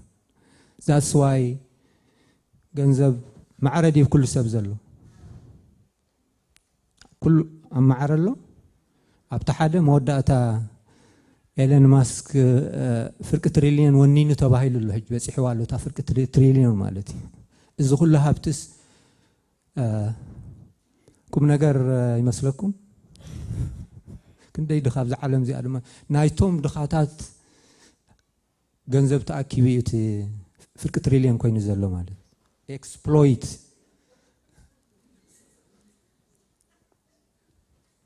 سلازي جز خبل كلخو جن جنزب ناي أملاخاي ناي سيطاني خبل كلخو كريستيان جن كاب منجا سألاي وسيدو نت جنزب جن عم علاي قبرو أملاخ استمس جن يخون نحنا بجنزب كنديكم نجاري قبر كنديكم نجار تقبرو أبي تزبز حالنا كنديكم نجار مقبرنا يعني زد دراش عنونا وبيلنا خال حدش كمان مسرحنا يعني حكيمش نخندي سقومات كأمر دانا لون يرنا مالتي بقبو أنت تتقيمنا له مالتي إذا مالتي أي تكمنا يكون كنزو زلوا جن بمسرته علامة جن سيستم جن ناي أملاخ كم زي كوني كزاربي له سلازي بخال الزرار بانتاي مالتي علماوي مالتي نبرت بزح نبرت تدلا حقواس تحقواس يلكا بزح تقبرو نغارات از زتفلال عبيت مزناقعتات مالتي ربحاتاتن مخصباتن كله نختربح نختكسب يلكا زغبر بزح نغارات مالتي كله كاب املاح كنرحق زغبرونا نتي نكريستوس زمصالو عنقفات زخوننا كله يتقال اذن تاي بحال علم ولدنا كمان انتاي يبلو قش انت زيكم كان تايم زبلها تخكل يكون انت ترجم جن قربت كتحزو تعلماو نجرسي كابت منفساو نجر كابت املخاو نجر وصا زخونه نجر كله سي علم كم زبهالك تنبهالكم الى زي ابي يستمسكن يكون اب قدما يوحنس 15 ازي نبلو زلنا زعلماو نجرات نبلو زلنا اب قدما يوحنس 15 3:17 ማቴዎስ 16:26 ቀዳማይ ቆሮንጦስ 7:31 ንረኽቦ ማለት እዩ እግዚአብሔር ዝተመስገነ ይኹን ስለዚ እቲ ዓለም ክንብል ከለና ነዛ ዓለም እዚ ኣይትምሰልዋ ኢሉና ኣሎ ስለዚ ዓለም ነዚ ትመስል ምናልባት እዚ ሕጂ ቀፂለ ዝዛረቦ ጥቕሲ ምናልባት ኣብዚ ዲስፕሌይ ክትገብርለይ ትኽእል ትኾኒ ግን ቅልጥፍ ክንብል ኢና እግዚአብሔር ዝተመስገነ ይኹን ምክንያቱ ኣነ ፍርቂ እንተኣሽሙ ገይረ እቲ ሓሳብ ጥራሕ ፅሒፈ ዘሎ ኣብ ቀዳማይ ቆሮንጦስ 1:12 ዓለም ካብ ዘይፈለጠቶ ይብል ንመን ንክርስቶስ ቀዳማይ ቆሮንጦስ 1:21 ኣዋ ግና ኣዋ ኖ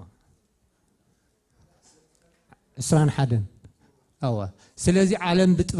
ብጥበባ ንኣምላኽ ብጥበብ ኣምላኽ ጌራ ካብ ዘይፈለጠቶ ኣምላኽ ነቶም ዝኣምኑ ብናይ ስብከት እሽነት ገይሩ ከድሕኖም ፈቐደ ሕጂ ኣነ ዝልልያ ዘለኹታ ዓለም ብጥበባ ንኣምላኽ ብጥበብ ኣምላኽ ጌራ ካብ ዘይፈለጠቶ ስለዚ ነቲ ሓሳበይ እንታይ እዩ ዓለም ካብ ዘይፈለጠቶ ክጠቅስ ስለ ዝደለኹ እየ ንክርስቶስ ከም ዝጸልኣቶ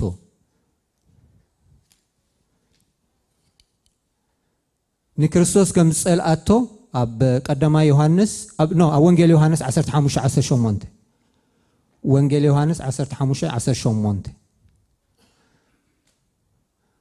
ዓለም እንተጸልኣትኩም ንኣይ ቅድሚኹም ከም ዝጸልኣትኒ ፍለጡ ስለዚ ንዓለም ረኣይዋ ንዓለም ክትርእይዋ ኢለ ዘምጾ ዘለኹ ማለት እዩ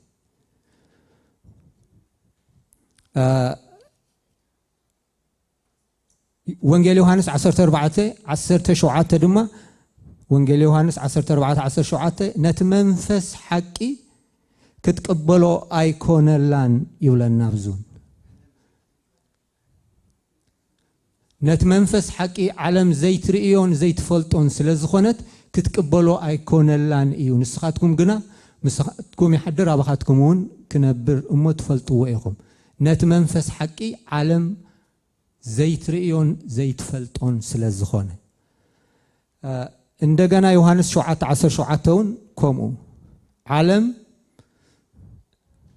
ግብራ ክፉእ ብምዃኑ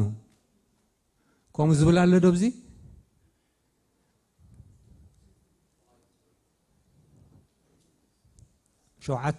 ሸውዓተ ኢለክ 7:7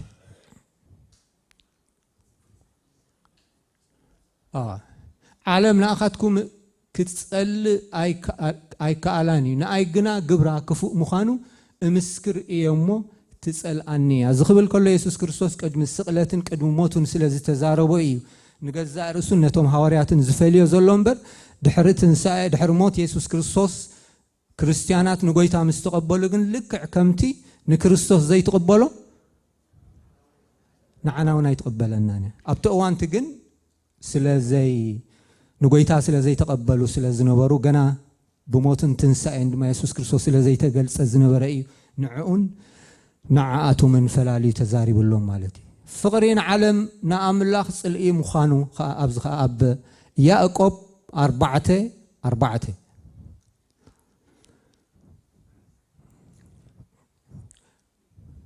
ኣትን ዘመውቲ ፍቕሪ ንዓለምሲ ንኣምላኽ ጽልኢ ምዃኑ ዶ ኣይትፈልጣን ኢኽን እምበር ከፈታዊ ዓለም ምዃን ዝደሊ ንሱ ጸላኢ ኣምላኽ እዩ ዝኸውን እንደገና ኣብ ወንጌል ዮሐንስ 18:36 መንግስተይ ባዕሉ ኢየሱስ ክርስቶስ ክዛረብ ከሎ ማለት እዩ መንግስተይ ካብዛ ዓለም ኣይኮነትን ይብል ማለት እዩ ኢየሱስ ከዓ መንግስተይ ካብዛ ዓለም እዚኣ ኣይኮነትን ካብዛ ዓለም እዚኣ እንተትኸውንሲ ብኣይሁድ ከይትሓዝ ገላወይ ምተዋግኡለይ ነይሮም ሕጂ ግና መንግስተይ ካብዛ ዓለም እዚኣ ኣይኮነትን ኢሉ መለሰ እንደገና አብ ዮሐንስ 16:36 ከ ንዓለም ሲዕረያ እየ እንዳበለኻ ይዛረብ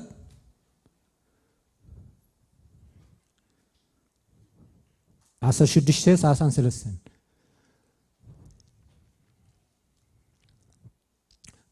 أباي سلام انت ترخبو ازي نجركم أب علم سببا علكم جناخ أجهم أنا نعلم سعرياء إلو ملسلهم نعلم إن سعر الله سعرت زي أرماتها إمنتيو زبلنا بقدما يوحنس 5:4 زيون ديسبلاي قبر لي كاب أملاخ التولد زبالة خلون عالمي سعره اتانا عالم ان السعر الله سعرت كأنسا امنتنا يا يبلنا أملاخ استمسقن يخون ريخم ماد عالم انتاي كم تمثل مسانا زلو عزمدنا انتاي كم زمثل እንዳስተባሃልኩም ተኸዱ ከምዘለኹም ተስፋ ይገብር እግዚአብሔር ዝተመስገነ ይኹን ብድሕሪ ዓለም እንታ ኮይና ኣብ ከምዚ መንገዲ ትጻረረና እንተይልኩም እንታይ ክንብል ንኽእል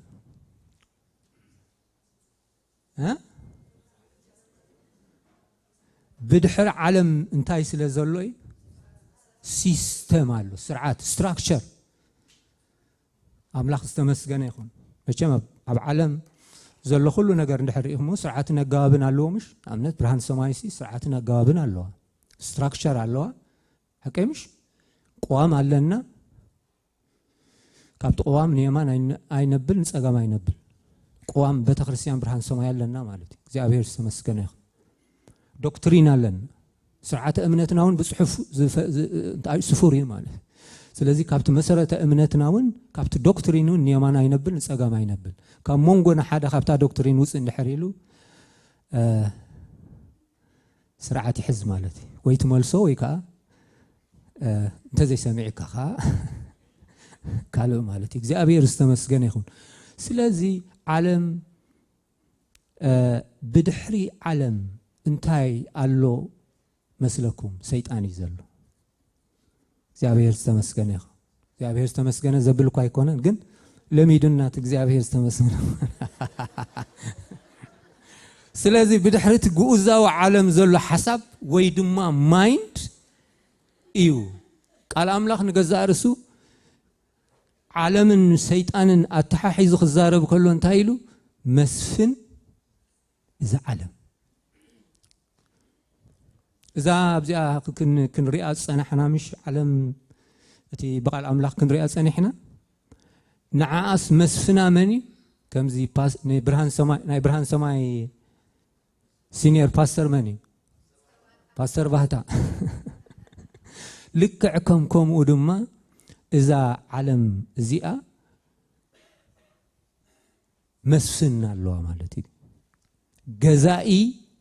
اللوا مسفن إذا علم زي أزبهال مالتي أب يوحنس وانجيل يوحنس 10:3 حدا نرخبينا أب the same وانجيل يوحنس 10:4 نرخبينا أو وانجيل يوحنس 10:6 حدا نرخبينا أملاخ استمسجن يكون سلازي إذا علم زي أمسفنا مني ديابلوس سيطان بزلو علم بتأكوي تتحيزو الله يبلنا زي أسكر ديسبلاي قبر لي بزلو علم بتأكوي تتحيزو الله سوري أغريبي إخوة مزولك زلهم تغسي قدامي يوحنس 5:10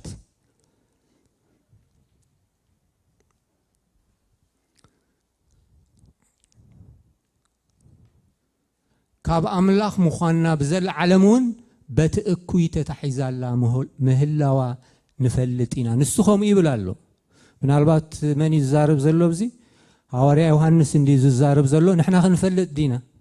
that is my point كابت ملأختي حدا انتايو ازيو مالتي እግዚአብሔር استمسገነ ይሁን እንታይ بزل علمون بتأكوي تتحيزا مهلاوا نفلت دو اسكن نفس وكم تزحتكم انتايلكم ملسكم لينيركم وين فلت دون بالكمني تسفى يقبر እግዚአብሔር ይመስገን ይሁን ነቲ ዝተዋሃ ሃደ ስርዓትና አገባብን ዘመሓድሮ ፐርሰን ወይ ድማ አካል መን እዩ እንድሕሪልና እዚ አቀዲምና ክንዛረበሉ ጸናሕና ኢና ማለት እዩ ገዛኢ ዘዓለም ኣብ 16 ወንጌል ዮሐንስ 16:11 ውን ወንጌል ዮሐንስ 16:11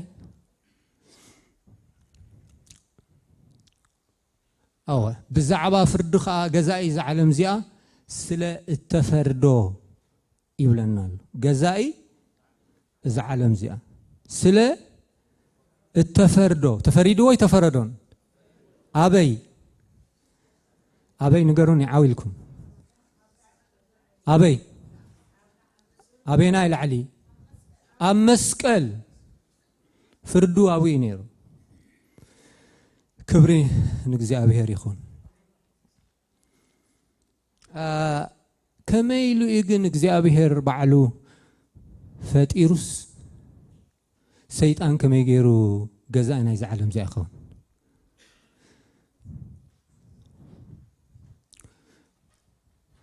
احصر كبلا ينبرت تاريخ بزح حتى حس كان ابز فطرت اب معرف اتي تاريخ تدحر بايتا نام معرا ناب زفترت معرف حدا معرف كلتا معرف ثلاثه زلو ايو زتححست ነገር كمي غيرو الشيطان نتا قدمي شيطان نادم مسحاتوسي عالم انتيات بحال نيرا مسلكو مدريات بحال نيرا العالم بدحري زمصي مالتي عالم مدرن سيستمن نت سيستمن نتا مدرن مستتحازه بحد اكلكم محدر مس جمره يتي عالم زبل اتحساسبا مصي مالتي እግዚአብሔር استمسገነ ይሁን ስለዚህ እግዚአብሔር ንሰማይን ምድርን ከም ዝፈጠረ ንሰብ ድማ ግዛያን መለካን ኢሉን ሰብ ሕሊፉ ከም ዝሃቦ እቲ ታሪክ ንድሕሪ ተመሊስና ክንሪኦ ከለና ክንሪኦ ንኽእሊና ማለት እዩ አምላኽ ዝተመስገነ ይኹን ከመይ ኢላሉ ሰይጣን አክሰስ ረኺቡ እንድሕሪልና ግን ነታ ፓስወርድ ስለ ዝረኸባ ማለት እዩ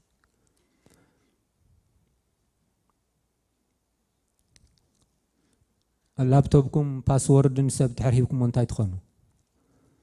ኣይኮነን ዶ ፓስወርድ ሂብኩም ሞሲ ባዕሎም ጎርጊሮም ኣትዮም እንዲኦም ነቲ ፓስወርድ ኻ ረኺቦምስ كندي سرقنا عمصن زغبرلك زلو اكسس اندحر رخيبو بقى اخيلكا مالتي زدليو صحفلكا ገንዘብካ ይወስድዎ مش حقي ኮሙንዲ ነዚ ዘይፈልጥ አሞንጎን አለው ዲ ስኪምስ ለከዕከም ኮሙ ጌርኩም ሰድዎ ማለት ሰይጣን ነታ አክሰስ ስለዝረኸበ ናብዛ ምድር እዚ አናብታ እግዚአብሔር ዝፈጠራ ምድር ንሰብ ድማ ዝተ ንخገዝ አነ ከመሐድራ نخعي زتوهبت مدري الشيطان أكسس سلازرخبة وانا نايزا علم زي أخوينو مالتي سلازي علم نمنتايا እግዚአብሔር ፈጢሩ ዋኸሎ አምላኽ ፈጢሩ ዋኸሎስ ምድርን ምልአታ ናይ መን ይዝብለና መጽሐፍ ቅዱስ ናይ እግዚአብሔር ይብለና ምሽ እግዚአብሔር ሲጠፈርን بزعبا انت يوري يزبل بزعبا خبر እግዚአብሔር اب مني اب داويت 10 شعته مالت مجمرا زل قصرو مالت ስለዚህ ኩሉ ናይ መን እንድሕሪልናስ ምድርን ምልአታ ናይ እግዚአብሔር ከሎስ ግንካ በመን ትግዛአላ በዲያብሎስ ትግዛአላ ማለት እዩ ዓለማዊ ስርዓት ሰብ ምስ ወደቀ ዝመፀ ስርዓት ሰይጣን ዝመሃዘው ስርዓት قدم ودقت مدري نبرت دحر ودقت جن عالم كونت أما جزاتي زودقت مدري عالم كونت عالم بتأكوي تتحيزا زتوها هذا السرعات دما أنصار ماني أنصار أملاخ أب عالم أبز عالم زي أخوني أبتات مس عالم يبلن مالت مس عالم الله إذا عالم زي أخا الله مالتي كل أنصار مصحف قدس زخنة أمنتن حساباتن كل حتيات زملو هيوت غداي زخنة أنصار اتي قدس زخنة أملاخن فتوت جزاء رأسخان مأكل ناي كل تجبرو من قصاصن أبربح خاز التمركزن طرح زخنة زبالة كل زنتاي بحال ዓለም ይበሃል ማለት እዩ እሞ ኣብ ዓለም እንዳነበርና ከመይ ጌርና ኢና ካብ ዓለማዊ ነገር ክንርሕቕ ንኽእል ሕጂ ትሕቶ ብዚ ዝመጽ ቁርብ ብዝወሓደ ቃላት ዓለም እንታይ ከም ትመስል ቁርብ ሒስኩም ክትኮኑ ተስፋ ይገብር ባዕልኩም ክትስሕዎ ትኽእሉ ኢኹም ኣነ ግን በቲ ዝተረዳእኒ በቲ ዝበፅሐክ ወይ ዝዛረብ እግዚአብሔር ዝተመስገነ ይኹን ምስ ግዜ አንጻር እውን ኣስፊሕካ ትኸዶ ኣይኮነን ስለዚ ዓለም ነዚ ትመስል ካብ ኮነት እሞ ኣብ ዓለም እንዳነበርና ከመይ ጌርና ኢና ካብ ዓለማዊ ነገር ክንርሕቕ ሕጂ ትሕቶ ኣብዚ ዝመጽእ ማለት ኣምላኽ ዝተመስገነ ይኹን እንታይ ንግበር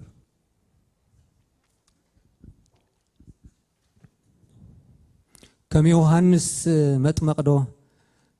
ንኹን ዮሐንስ መጥመቕ እንታይ የሚሎሞ ኣይበልዕ ኣይሰቲ ኣብ በረኹ እሱ እንታይ ዝበልዕ ነይሩ ኣንበጣን እንታይ መዓር ሰንጋር መዓር ከምኡ ዶ ንግበር ኣይዋፅን ኣብዚ ማቴዎስ 11:18-19 ንረኽቦ ታሪክ ማለት እዩ ወይ ድማ ኣይትሓዝ ኣይትጣዓም ኣይትተንኪ ከዓ ኣብ ዝውን ኣብ ቆሎሴ ምዕራፍ 2:20 ኢና ንረኽቦ ማለት እዩ እዚውን ኣይትጣዓም ኣይትሓዝ ኣይትተንኪ ዶ ንግበሮ እዚውን እንታይ ኢልዎ መጽሓፍ ቅዱስ ምህሮ ቁልዕነት ኢልዎ ቁልዕነት እዚ ኣይትጣዓም ኣይትተንኪ ዝበሃል ነገር የለና ብዓለም እንዳነበርካ ከለኻ ኦፍ ኮርስ ዓለም ብምልእታ ብመን ተታሒዛላ ኢልና ምሽ ኣለና በቲ እኩይ ተታሒዛለና ምሽ ኢልና ኣለና ስለዚ ኣይትጣዓም ኣይትተንኪ እንድሕር ኮይኑስ ከይበላዕናን ከይሰተናን ከመቸም ዝፍለሽ ዝስጋዚ ክነብር ኣይኽእልን ነዚ ድማ እንታይ ኢልዎ መጽሓፍ ቅዱስ ምህሮ ቁልዕነት ኢልዎ ማለት እዩ ወይ ከዓ ከምዚ ናይ ዓድና ባሕታዊ ኣብ ገዳም መንባርከ ይከኣል ዶ ካብ ዓለም ክትርሕቕ ይከኣል እዩ ክትመጻካ ዓለም ናብኡ ክትመጻካ ትመጾም ንርኢ እንደለና ካልኣይ ነገር ከዓ ንርእስኻስ ብኸምኡ መንገዲ ክተድሕን እስከፈተንካ ይኹና ይኹን ይስለጥካ ብዘይገድስ ግንከ እቲ ወንጌል ከመን ክሰብኮ እዩ እታ መንግስቲ ብኸመይ መንገዲ እያ ክትሰፍሕ ማለት እዩ ኣንጻራዊ ዝኾነ ነገር ምሽ ሓቂ ናይ ገዛ ርእስና ኢና ንሓስብ ንሕና ኣይኮንና ካባና መጽሓፍ ቅዱስ ከም ይዝብለና ካባና ሓደ እኳ ንርእሲ ኢሉ ዝነብር የልቦን እዚ ንነብሮ ዘለና ናብራ ንኣምላኽ እዩ ኣሜን እዚኣስ ኣሜን ተብል እያ ንኣምላኽ ኢና ንነብር እንተ ብውሕድ እንተ ብብዙሕ ጉያና ምስ ወዳእና ከዓ ከምዛ በቀዳማይ ኣሜሪካ ጉይኡ ዝወድእ ሓውና ድማ ምኻድ ከኣላ ማለት እዩ እግዚአብሔር ዝተመስገነ ይኹን ريخم مودو من البات مزون تاريخ تتححز خيله تخينو تقيمو ملون جن كساب قتلو جن فتينو انتاي سلا زودله تجبرو دي امصلي امو سوالاتي مننتي امصلي امو اسكنغروني بجبرو ماشي ما يصلونيم على مولو بجبرو تدنق ميزا امسله من اسي ابز زلنا يا زمن اسي كم زا امسله حاو كم زا امسله من اسي كهلو كاسي بكل شنخ بات تمهرتو زي كونس باتي زلو نايمن اسي تعيش موسي تعم زدنا سبي اصلا ما يكون كريستيان كن زي قدس مالتي جن اتا تمهرتو جن عالم صليات حكيمش نمنتا يا بعلم صلانا كمتي ابز ذنب منايا ذنبي منايا عندنا عالم نمنتا صلانا كمتين كريستوس صلاتون عنا خصلأنا مش نمنت يصلأنا جن قبره خفو سلا زخونو كاي من يوم حجتهم تصاررت نعود تتصارروا نزمن سيتصارروا حاو من يوم تلكناسي اينوت سايدم توم كاب قال املاخ وصاي زلو سباتيوم تصاريروا مو مالتي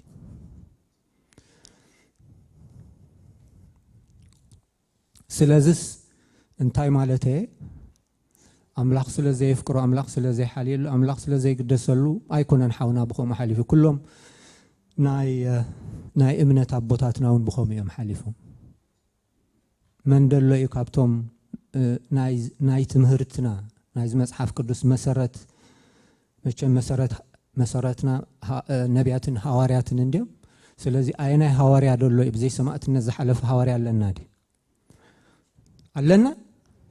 ኩላኮ ተሰይፋ ኩላ ተሰቂላ እኮ ሓሊፋ ማለት እዩ ስለዚህ ናይ ዝመንእሰይ ሞት ድማ ሞት ቅዱሳንሲ እንታይ ዘርኢ ሓደ ሓውኮም ክብል ሰሚዕ ዘርኢ ከም ዝስርናይ ናብ ግራት ዘርኦሙ እንታይ ዝኸውን ስርናይ ዘበቁል ደም ቅዱስ ደም ክርስቲያን ድማ እንታይ ዘርኢ ይበዝሕ ብመጠን ደምካ ዘፍሰስካ ንስለ ክርስቶስ ዘፍሰስካ ደምካ ብኡ መጠን ድማ ፍረኻ ይበዝሕ ሓንቲ ሓፍቲ ኣብ ኤርትራ ከለና ዝክርሲ ምናልባት ተዛሪበላ ክኸውን ክእል ቅድሚ ሕጂ ኣይፈልጥን ግን ወንጌላዊት ተኮይና እያ ካብ ስመራ ወፂያ ኣብ ካልእ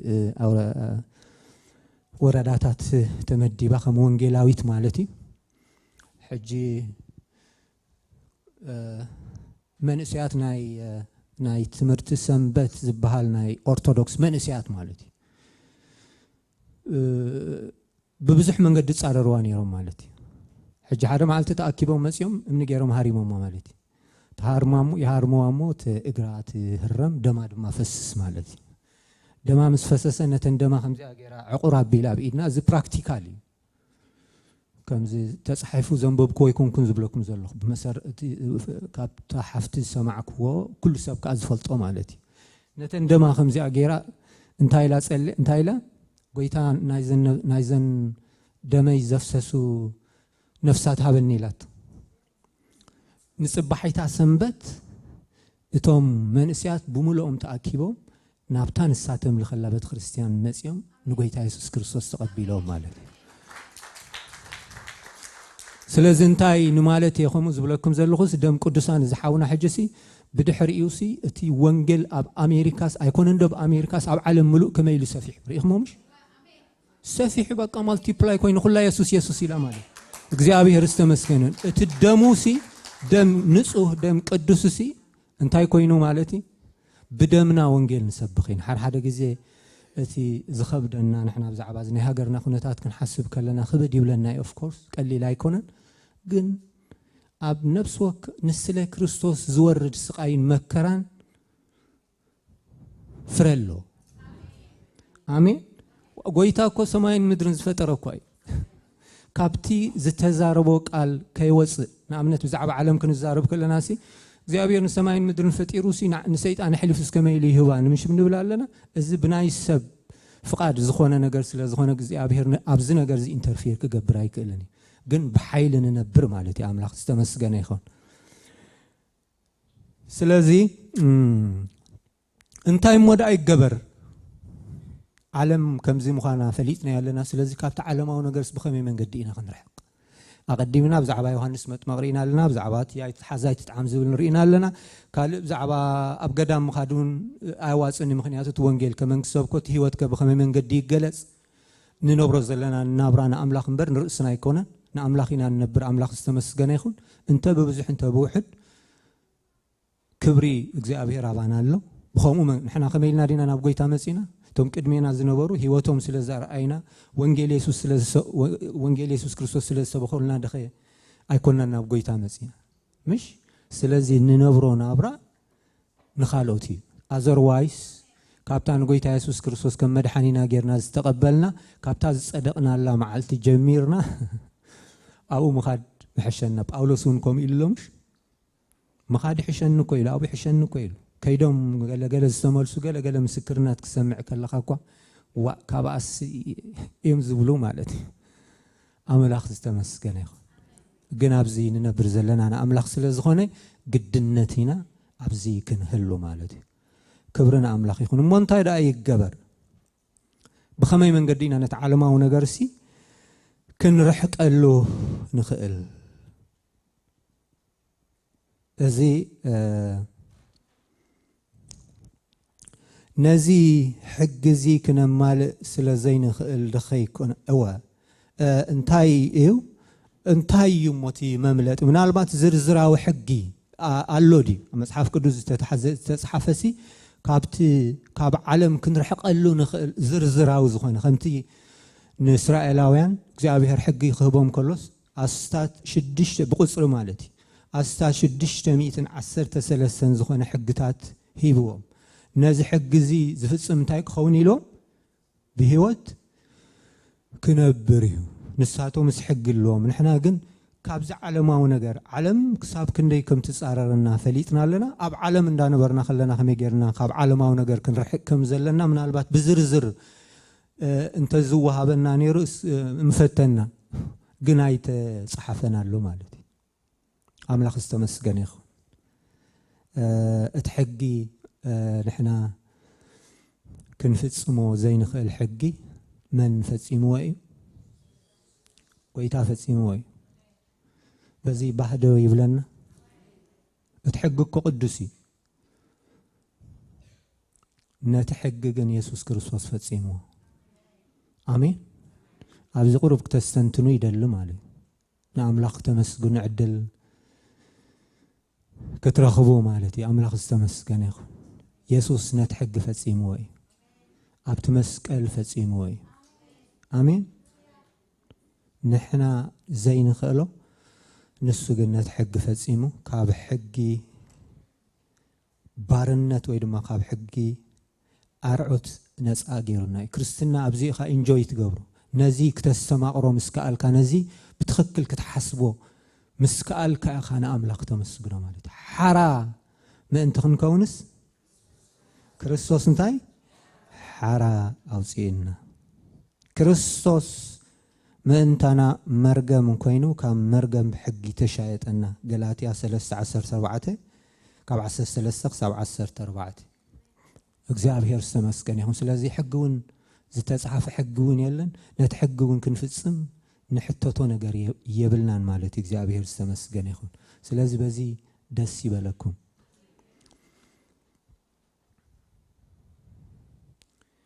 ኣብ ወንጌል ዮሐንስ 12:31 ሕጂ ናብ ምንታይ ኢና ንኣቱ ዘለና ናብቲ ፍታሕ ናብቲ ሶሉሽን እዚኣ ቀዲምና ክንሪኦ መጀመርያ ኣብቲ መጀመርያ እንታሽሙ እንታይ ኢልና ኣለና ዓለም እንታይ ከም ትመስል ንዓለም ኣይትምሰልዋ ስለ ዝበለና ዓለም እንታይ ትመስል ርኢና ኣብ ካልኣይ ድማ ከመይ ጌርና ኢና እሞ ካብቲ ዓለማዊ ነገር ክነምልጥ ንኽእል ብዙሕ ሓደ ከም ኣብነት ዘምፃና ከም ናይ ዮሐንስ ኣምፂና ከም ናይ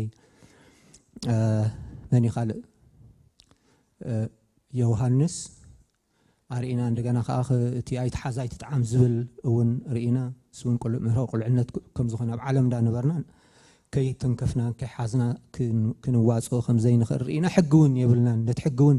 ብምፍፃም ነቲ ሕጊ ብምምላእ እውን ካብኡ ምናልባት ንክነምልጥ ከም ዘይንኽእል ርኢና ኣለና ኣብ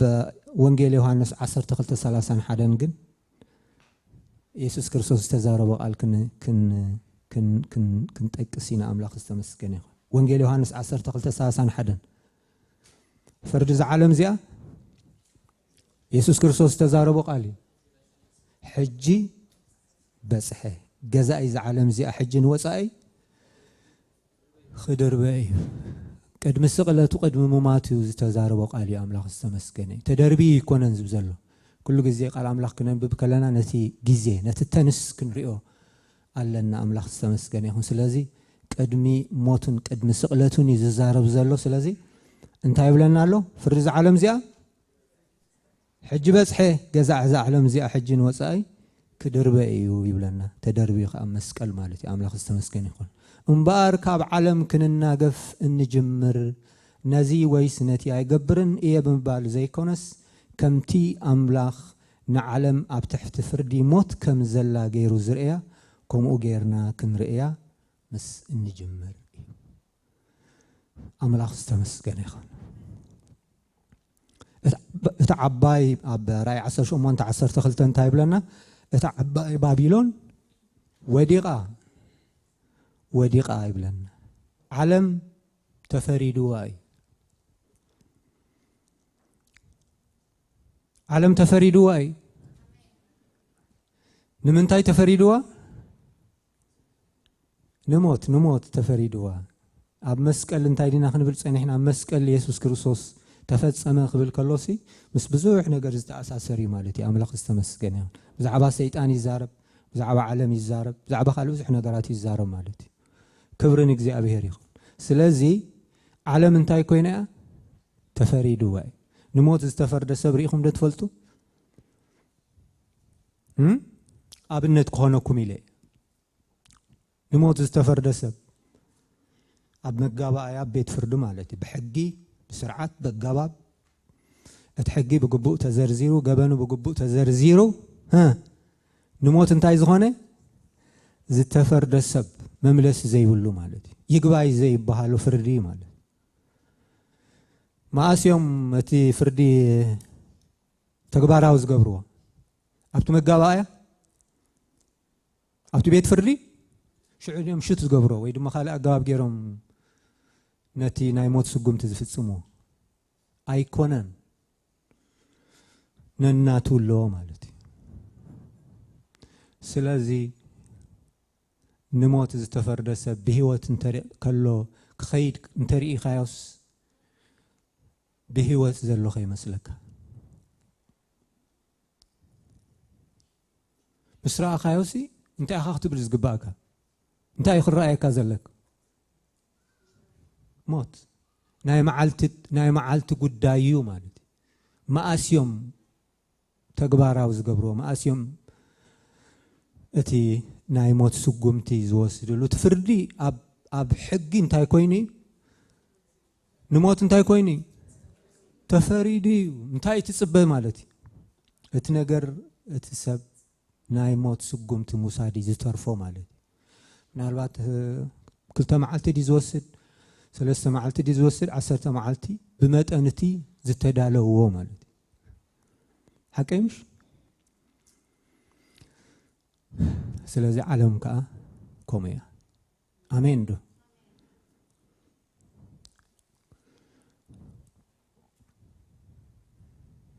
ፍርዲ ዝዓለም እዚኣ በፅሐ ዮሐንስ 12:30 በዓል ጎይታ ዝተዛረቦ ቃላት እዚ ዓለም ተስፋ የብላን ኣብቲ መስቀል ኣነ ንዓለም ከዓ ንዓይ ተሰቂላ እያ በቲ መስቀል ጎይታና ኢየሱስ ክርስቶስ ዓለም ብኡ ንዓይ እተሰቅለት ኣነ እውን ንዓለም እተሰቀልኩ ገላትያ 6:14-15 በቲ መስቀል ጎይታና ኢየሱስ ክርስቶስ ዓለም ብኡ ንዓይ እተሰቀለት ኣነ እውን ንዓለም እተሰቀልኩ ይብለና ከምቲ ኣነ ከምልጠሉ ዘይከኣልኩ ዓለምን ከተምልጥ ኣይከኣላን أملاك استمسكن يخون إنبار عالم كم استفردان منم تسفى خم زي بلان انت بريهلنا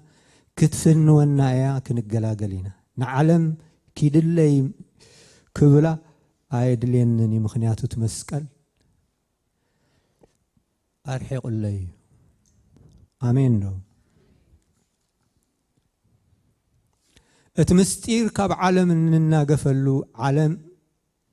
نعنا أب مسكال استفردت مخانان بهارياتان تاي مخانو مردأني سيد أناويت مس أملاخ صلئي مخانان انت أستوعلنا كابا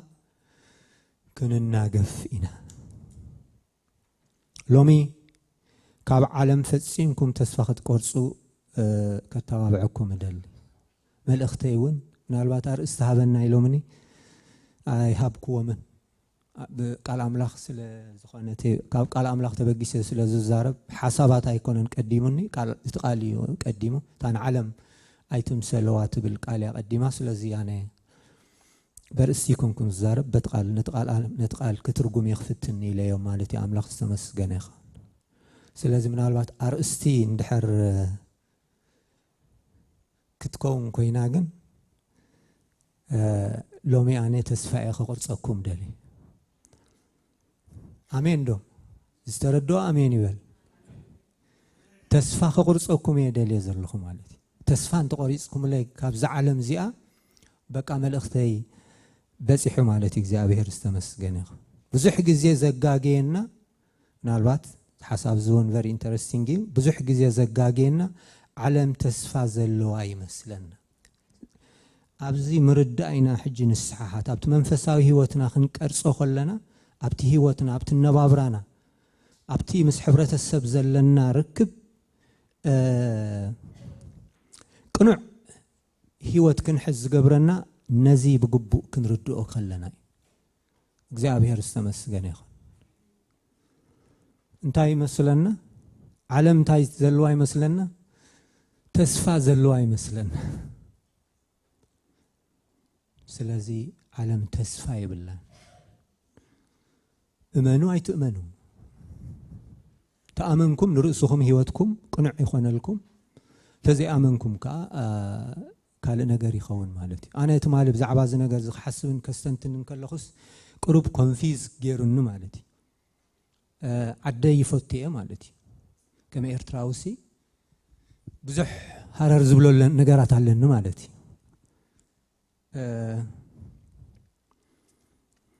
راهو اخر يدلي بعدي مالتي سلام كخون كمتي بعالم زلو راهو نايزا مدرزيا مالتي بقطبا بالسلام بزح نغر اوف كورس نحنا بالليጫ كنت هالونا ግን እቲ راهوا እቲ ካብ ኩናት ካቦሮ ኩናት ወፂኻ እቲ ምዕባለ ትስልጣኔ ኣብ ዓደይ ክኸውን ሃረር ዝብልን ዝጽልን ሰብየ ማለት እግዚአብሔር ዝተመስገነ ይኹን ስለዚህ ምዝሕጂ ዝዛረቦ ምዝሕጂ ብሎ ዝጸናሕኩ ግን ተጋራጪኑ ማለት እንታይ ኻ ተስፋ ትገብር ዘለኻ በተሓደ ወገን ሃረር ዝብሎ ነገራት አሉ ኣብ ዓደይ ክኾነለይ ዝደልዮ ነገራት አሎ ማለት راهوا بقى سلطاني خمس معبالي خمس بقى تي بقى بالسكتن معبلتن إرتراخري يدل مالك بنصارونه تجيزي خطري خلخا خاني ناب كالو من قدي خيد مالتي سلز ابت منفساو ነገር متقارد حيش ابت حدا ነገር ጸሎትናስ ናምንታይ ዝዛዞ ናምንታይ ዝዓበይ ክኸውን ይግብኦ ኢለ ይሐስብ ነይረ ግን ናብት መንፈሳው ነገር ማለት ካቦ ሓሊፍ ካሲ نزا زتفردت عالم نزا تسفى زي بالعالم according to the Bible حساباتها يكونن قال أملاككم سلز بلنا مالتي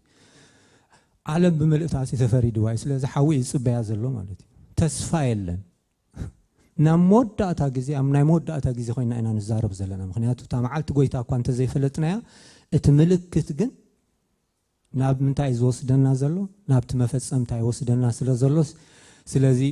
በንጻሩ معبالي صباحا وحمد زخون حزبنان سدرا بيتنان دق هاجرنان مبر نغويتا خفلتو مدحان كرخبنا يزلالم اتي تريفوس اتي كهلونا مبر يحشني الى مرجاي نغويتا ينغرني يرا مالتي እግዚአብሔር استمسገን ይኹን ስለዚህ حسابي ግን እንታዩ ዓለም እንታዩ ብላን تسفى يبلان سلازي حدا غزي اسكمز تسفى زلوا يمسلنا مو نتي بوتنشالنا نت حيلنا سي ابو كنطفو امو دحر واغا زي بلو ነገር ይኸውን ማለት نحدا نموت استفرد سبسي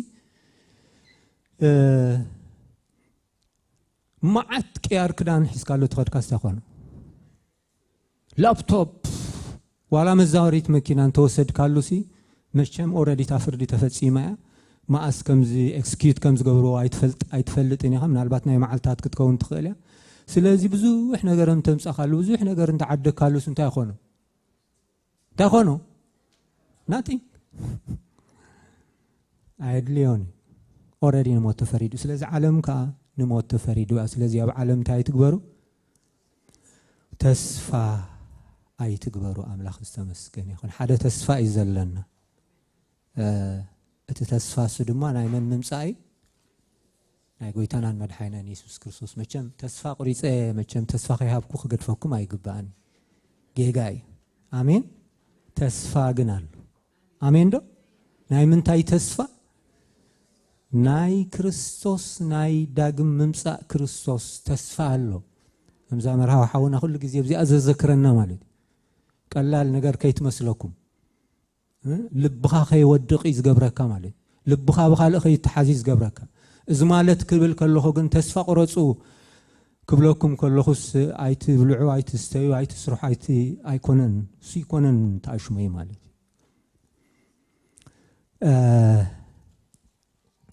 አብ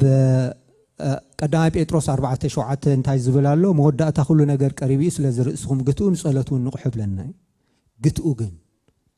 ኣይትፈንዎ ኣሜን ዶ ስለዚ እቲ ካብቲ ዓለማዊ ነገር ኣብ ዓለም እንዳነበርካ ካብቲ ዓለማዊ ነገር ርእስኻ ትሕልወሉ መንገዲ ኣይትትሓዝ ኣይትተንክፍ ኣይትጥዓም ዘይኮነ ርእስኻ ግታ እቲ ፖይንት ማለት ባላንስ ሕዝ ማለት ሚዛን ሓሉ ማለት ዓለም ትስሕበካ ዓለም ትውጥጠካ መሳርሒ ከይትኸውን ግዳይ ከይትኸውን ክንደይ ግዳይ ዝኾኑ ሰባት ንፈልጥ እንዲና ከይዶም ጠቕሊሎም ኣብኡ ኣትዮም ነዛ ዝተፈርደት ዓለም ነዛ ተስፋ ዘይብላ ዓለም ሲ ከገልግልዋ ማለት እዩ ስለዚ ርእስኹም ግትኡ እዩ ዝብለና እቲ ቃል ዳዊት እውን እንታይ ኢሉ ኣብ መዝሙር ዳዊት 17:14 ካብዛ ዓለም እዚኣ ጊድኦም እስከዚኣ ዲስፕሌይ ግበርለይ ሶሪ መዝሙር 17:14 ወእግዚአብሔር ካብዛ ዓለም እዚኣ ጊድኦም ኣብዛ ህይወት እዚኣ ዝኾነ ከብዶም ብመዝገብ እትመልእ ውሉዶም ዝበዝሕሎም ተረፎም ከዓ ንሕፃውንቶም ዝሓድጉ ሰባት ብኢድካ ኣድሕነኒ እታ ተረፎም ከዓ ንሕፃውንቶም ዝሓድጉ ማለት ተረፎም ንደቆም ይህቡ ማለት ኣይኮነን ኣብቲ ትርጉም ኣብቲ ካልእ ቋንቋ ክትሪኦ ከለኻ ኣብ መኻዚኖ ዘቐምጥዎ ማለት እዩ እቲ ተረፎም ሲ ንደቆም ኢሎም ኣብ መኻዚኖ ይቐምጥዎ ዝኽዝንዎ ማለት እዩ እምበር ተረፎም ንደቆም ዝህቡ ማለት ኣይኮነን ክብርን እግዚኣብሔር ይኹን ካብዚኦም እንታይ ግበረኒ ኢሉ ዳዊት ካብዚኦም ኣድሕነኒ ኣብዛ ዓለም እዚኣ እቲ ዝኸፍአ ሰብ እንታይ ይመስለኩም ተስፍኡ ኣብዛ ዓለም እዚኣ ዝኾነ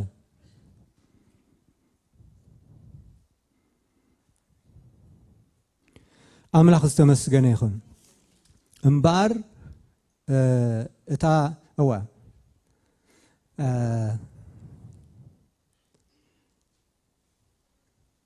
እንታይ ተስፋ ኣሎ ኣንጻራዊ ዝኾነ ኩሉ ግዜ እታ ተስፋ ኣምላኽ ንዓለም እንታይ ትግበርዋ ኢልና ኣለና ንዓለም ኣይትምሰልዋ ይምሽልና ኣለና ክልቲአን ሰብ ንምጽኣት ኢየሱስ ክርስቶስ ርእሱ ድልው ክገብር ከሎ ኣንጻራዊ ምስ ዓለማዊ ነገር ማለት እዩ ከምዚ ኣብ ፊዚክስ እንታይ ዝበሃል ኣሎ ኢንቨርስሊ ፕሮፖርሽናል ሓቀምሽ እቲ ሓደ ክውስኽ ከሎስ እቲ ሓደ እንታይ ይኸውን ይጎድል ተስፋ ናብ ኣምላኽ ንምጽኣት ኢየሱስ ክርስቶስ ንርእስኻ ድልው ክትዳልዋ ከለኻ ንዓለም እንታይ ኢኻ ትገብራ ንዓለም ዘለካ ሸውሃት እንታይ እናኾነ እዩ ዝኸይድ እንዳጎደለ ይኸይድ ናብ ዓለም ነገር ተዓለማዊ ነገር ድማ ንገዛእ ርስኻ ክዕብልለካ ከሎ ድማ እቲ ንኣምላኽ ዘለካ ተስፋ ድማ እንታይ ትኸውን እንዳጎደለ ይኸውን ሰበይቲ ሎጥ እንታይ ዳ ኮይና ንድሕሪት ዘምለሳ ምክንያት እንታይ ድዩ ውፅእ ኢልዋ ምስ ሰብኣይ እንዳወፅእት ከላ ግን እቲ ብድሕሪት ዝገደፈቶ ነገር ግን ኣተሓሳሲብዋ ማለት እዩ مش حق قلت إلى أخلا خاطريفا مالتي سلازي لك كم إيه مالتي እግዚአብሔር استمسገን ይኹን ስለዚህ ተስፋ አሎ ኣብ ቀዳማይ ቆሮንጦስ ምዕራፍ 1 ካብ 7 ክሳብ 9 ዘሎ ንዑ አንቢብና ክንውዲና ቀዳማይ ቆሮንጦስ ምዕራፍ 1 ካብ 7 ክሳብ 9 ዘሎ مجهد قويتنا يسوع كريستوس النات تصبخهم بحد وهبت أجاكوا خي جدلكم نسد ما بمعلت قويتا يسوع كريستوس بزي أنت خدكون خصع مودعتا كصنعكم يبل أبتي حدش ترجم أنت إزبل سلازون ناي قويتنا يسوع كريستوس مجلس أب التصبيلو زود لكم وهبت أجا يلبون يعتبر مالتي أملاك استمسكين يخون سلازي تزعبي منفساونة تنتاي تزعبي منفساونة تنتاي أم منتاي كنتات تنتلخاي موت تتنس سلازل لخاي كنا قال أبيت تأمرت انت أمرات تقبر سلازل لخا مشم تعملت قويتا خمنتاي كتكوت متمسيايلو كم سرق يا كم كسبت يا مشم منهم نجر قحسم يا مالتي سلازي انتاي تقبر الله خايكونن of course اتي እግዚአብሔር ذهبنا مخليت كنا شرف هيوتنا بقبو كناري يقبأ أن أملاخ استمسجن يخون كابو حليفو جن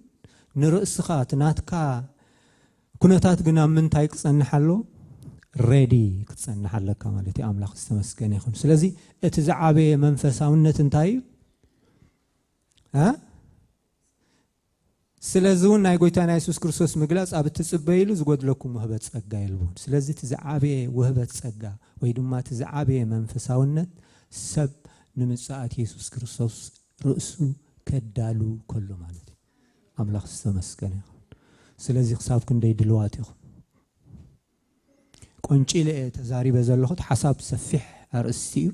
أنا قن بزعبات علم تبل نقر كونشي لئي تزاري بزلخوت سلازي علم انتايكم تمسر رئينايان تغنزيبنايان لنا سلازي كاب علم نرحق له من قدد ما انتاي مخانو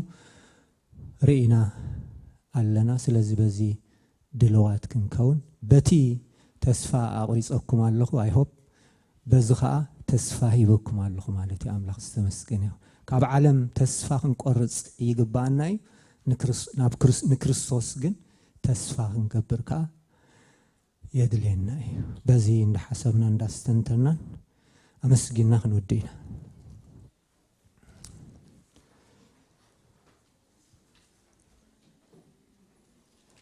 حراي نتقال نستنتنو نحسبه سيابير استمسجنا يخون علم كم زتفرده منم تسفى كم زي باللارئنان سمعنان ألنا خلق تسفاقنا له سيابير استمسكن يخون يسوس كقلسي يسوس كملسي سيابير استمسكن يخون يسوس مستقلسي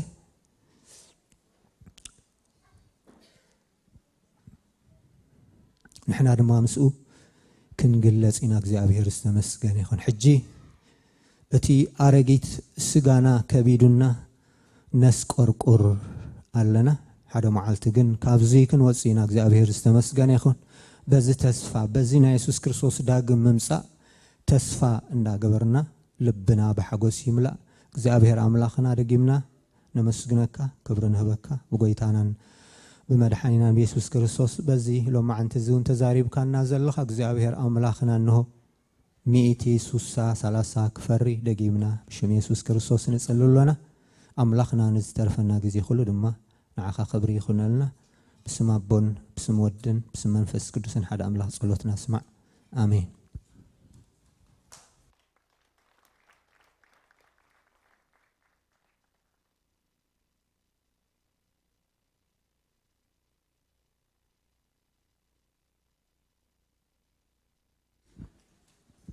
سلت صنحنا غزي كل خبرن እግዚአብሔር ይሁን نحاونا خا እግዚአብሔር عزيز باركو أملاخ استمسكن يخون منالبات هو حساب كيهلو نابت متن باتا خير مو دحري نابت درار غويتا كن سجرينا بمجمريا غزيز مساكم اغاش تليكم سلام كنبلكم سلام كاخذ بلنا بمجمريا غزيز مساكم تليكم ملكت هارينم ما يدكم حراي أبزي أهلاتك ملكت هاري أوكي إيش بديل كيش يمكن خابيكم زي ما تساكي نعم سنايت بال كابزي كابتورونتو حراي بعد حن مساك سنايت سلام أملاك معكم بيتروس ستيفانوس كاب يوغندا نقعد حد مساك بيتروس كاله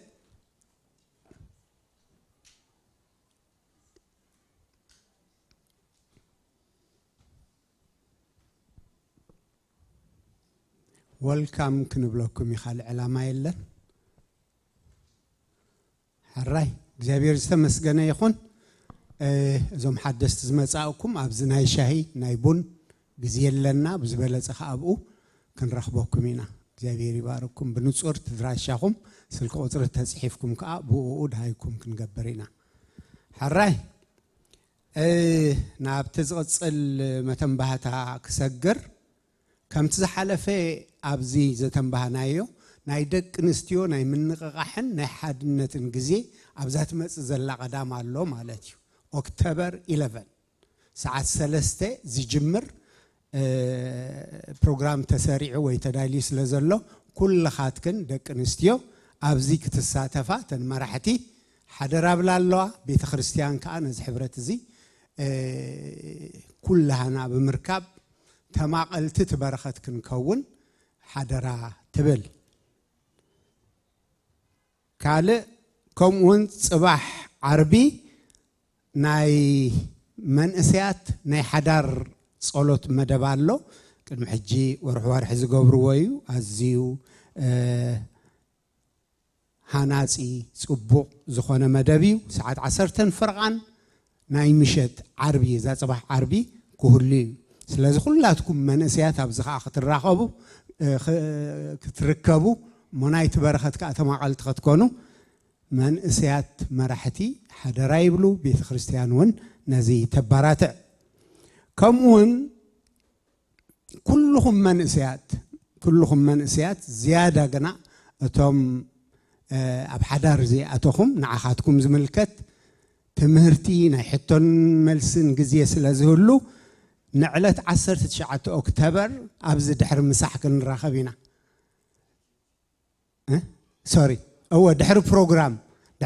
ድሕሪ ፕሮግራም ኣብዚ ክንራኸብ ኢና ሽማግለታት ከዓ ብዝፀንሑ ካብ ኮኑስ ኢሎም ከዓ ገለ መኽፈልቲ ድኽንብሎ ከምኡ ክዳለይ ስለዚ ንዑ ኢልካ ዘይኮነስ ይህን ክንብል መንእሰይ ዝገጥሞ ፈተና ቀሊል ኣይኮነን እስኻትኩም ከዓ ተረከብትና ኢኹም ብኩሉ ክጥዕመኩም ክትዓርፉ ሱናና ድልየት እዩ ስለዚ እዚ ከዓ ንዑ ዝምልከት ምኽሪ ትምህርቲ ምዕዶ ስለ ዝህሉ ክትጸንሑልና ኢኹም ኣብ ካላንደርኩም ሓዝዋ ናይ ሎም 2 ሰሙን ማለት እዩ ከምኡውን ንጽባሕ ሶሉስ ኢልናያ ዝነበርና ናይ ሰብ ሓዳር ትምህርቲ ብሓቂ እዚ ናይ ሰብ ሓዳር ትምህርቲ ብዙሓት ምሁራት ኤርትራውያን መንፈሳውያን ምሁራት ኤርትራውያን ንኤርትራውያን ዝገጥሞም ዘሎ ኣብ ሓዳሮም ዝገጥሞም ዘሎ ጸገምሲ እንታይ ትጠንቂ እንታይ ትመበገሲ ነዊሕ ሪሰርች ወይ መጽናዕቲ ገይሮም ዝረኸብዎ ንዓናውን ክጠቕመና ዝኽእል ንሰብ ሓዳር ማለት እዩ ብብዙሕ ነገር ሓሊፍና ስለ ዝመጻእና ብኸመይከ እዚ ነገር እዚ ይእለ ይፍወስ ዝብል ትምህርቲ ዝሓዙ ሰብኣይን ሰበይትን ንዕለት 14 ጥቅምቲ ጽባሕ እዛ ሶሉሲና ለና ነርና ኣጋጣሚ ግን ዝኾነ ነገር ስለ ዝገጠሞም ስለ ዘይጣዓሞም ንጽባሕ ሶሉስ በጃኹም ጥቅምቲ 14 ነቲ ምእመን ሓደራ በሉና ኢሎም ኣለው ስለዚ ነዚኣ ንሓዛ ማለት እዩ ኣብ መወዳእታ ዓመታዊ ኣኼባ ኣባላት ኦክቶበር 26 ክህሉ እዚኣ ከዓ ኩላህና ኣባላት ዘበልና ብሓንሳእ ኮይንና ዓመት ዝኸድናዮ ፀብጻብ ንሰምዓሉ ንሓትሕትና እውን ንመኻኸረሉ ግዜ ስለ ዝኸውን ንዕለት 26 ጥቅምቲ ንሓዛ እግዚአብሔር ይባርኽኩም መተን ባህታ ወዲየ ኣለኹ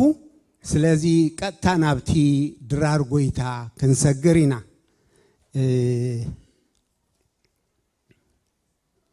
ከምቲ ኩሉ ሰዓ ንገብሮ ሓደ ቃል ከንብቤ ሎሚ ዋላ ትመዝሙር ዝያዳ ብዛዕባ ጎይታና ኢየሱስ ክርስቶስ ነፍሲ ወከፍና ዝኸፈሎ ዘዘክር እዩ ነይሩ ሓውና አብርሃም እውን ብፍላይ ኣብዚ መወዳእታ ከዓ ነዚ ዕለት እዚ ዘዘክር ነገር ነቲ ጎይታ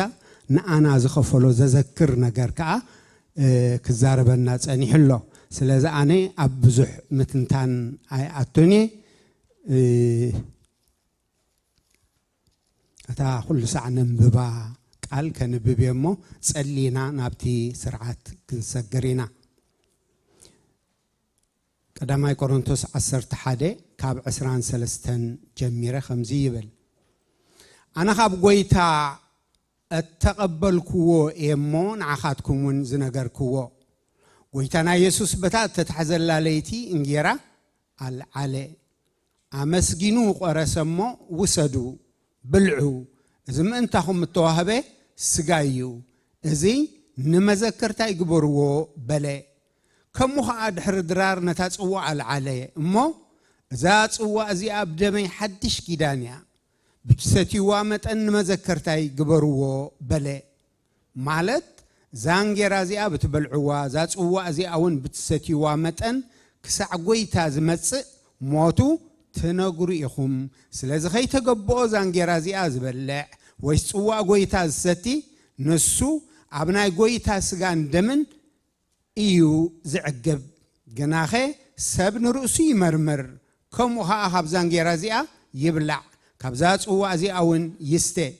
تزبلعن زستن سجا قويتان تزيل ليه نرؤس إيو فرد زبلعن زستن زمخنيات زي يوم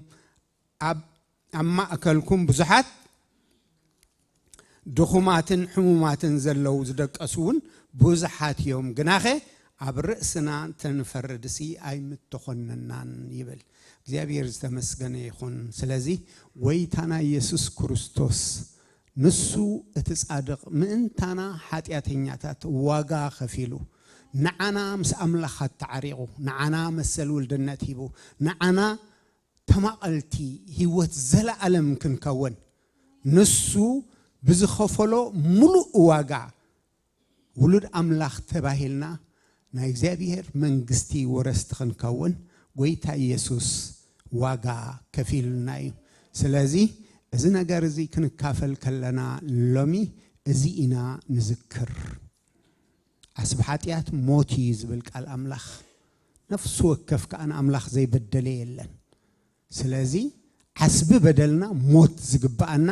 ናህና ቦታ ወሲድን ጎይታና ኢየሱስ ክርስቶስ ተፈጸመ ይሉ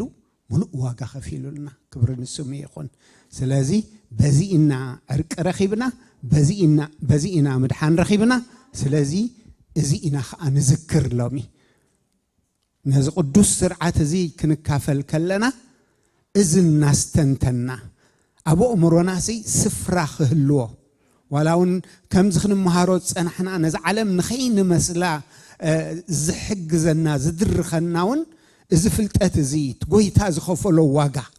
እግዚአብሔር ዝተመስገነ ይኹን ብዝበለጸ ንዑ ክንነብር ክንጭክን እግዚአብሔር ይመስገን ይረድአና ማለት እዩ ሃሌሉያ ትናቱ ነገር አብ እምሮና ክስልጥን ከሎ ትናቱ ትንሱ ዝኸፈሎ ነገር አብ ህይወትና ከዓዝዝ ከሎ ክንሓስብ ከለና እዚ ነገር እዚ እግዚአብሔር ይመስገን ንዑኡ ህያውና ገበርናየን ኸይድ አብ ህይወትና ንዑኡ እናለበስናየን ኸይድ ወይታ ዝደልዩ ኸዓ እዚ እግዚአብሔር ይመስገን ንመዘከርታይ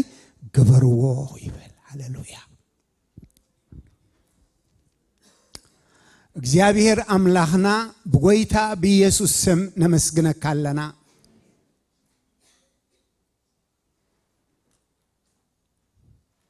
ነሕና ጽድቅ አምላኽ ምእንቲ ክንከውንሲ ነት ኃጢአት ዘይፈለጠ ወዱ ኃጢአት ገበሮ ተባሂሉሎሞ ነሕና ኃጢአን ክንቅበሎ ዝግባአና መከራ ወድኻ ኢየሱስ ናህና ቦታ ወሲዱ ንሱ ክሞተልና ንስኻ ስለ ዝፈቐድካ ብዘይ ደም ስሬት የለን ከም ዝተባሃለ ኸዓ በቲ ዝፈሰሰ ጽሩይ ደሙ ህያው ደሙ ክቡር ደሙ ብኡ ኸዓ ስሬት ስለ ዝረኸብና ብኡ ኸዓ ምድሓን ስለ ዝረኸብና ብኡ ኸዓ ዕርቂ ስለ ዝረኸብና አዚና ነመስግነካ ኣለና በዛ መዓልቲ እዚኣ ታብሩኽ ኣቦ እቲ ንመዘከርታ ይግበርዎ ዝበልካና እንጀራን ወይንን እንጀራን ጽዋእን ዝስተን እግዚአብሔር አምላኽ ሒዝና ቅድሚኻ ቀሪብና ኣለና እሞ ብሓቂ ኣታንቃልካ እተጽንዕ ጎይታ በዚ ሰዓት እዚ ኸዓ መንጎና መንፈስካ ኣለኻ እሞ ነዚ ነገር እዚ ክትባርኾ ብዝበለጸ ኸዓ ነፍሲ ወከፍና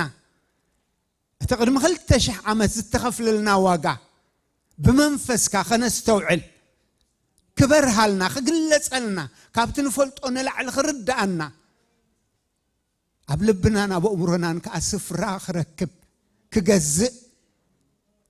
ንጽልለና ብጎይታ ብኢየሱስ ስም ዝቐሪቡ ዘሎ እንጀራ ዝተባረኸ ይኹን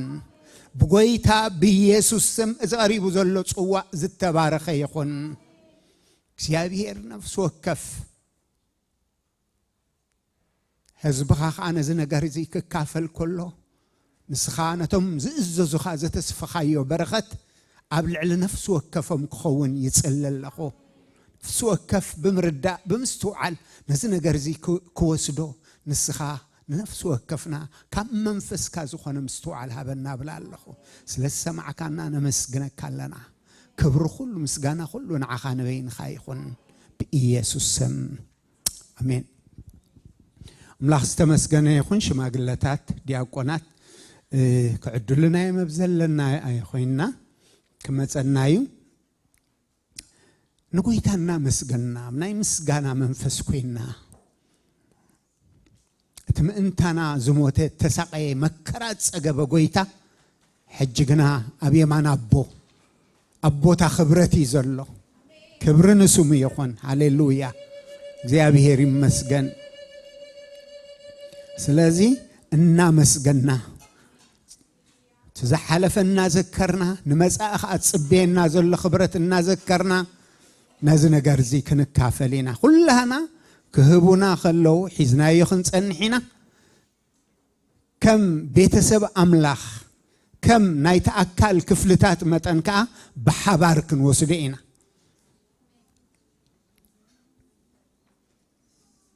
كلنا بزلنا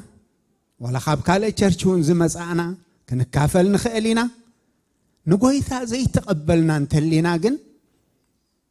إذن أجرزي كنكافل أي فكادني إذن وسدو زلنا نمنتاي كم زو وسدو زي فلتسب انت وسدو أي تقماني أي سبغاني زي أبيهر سمسكنا يخون مزمران حجون بمزمور كمرحنا يممو بمسجنا خوينا بمستنتان كوينا زنجر زي كنكافلينا እግዚአብሔር مسجن هاليلويا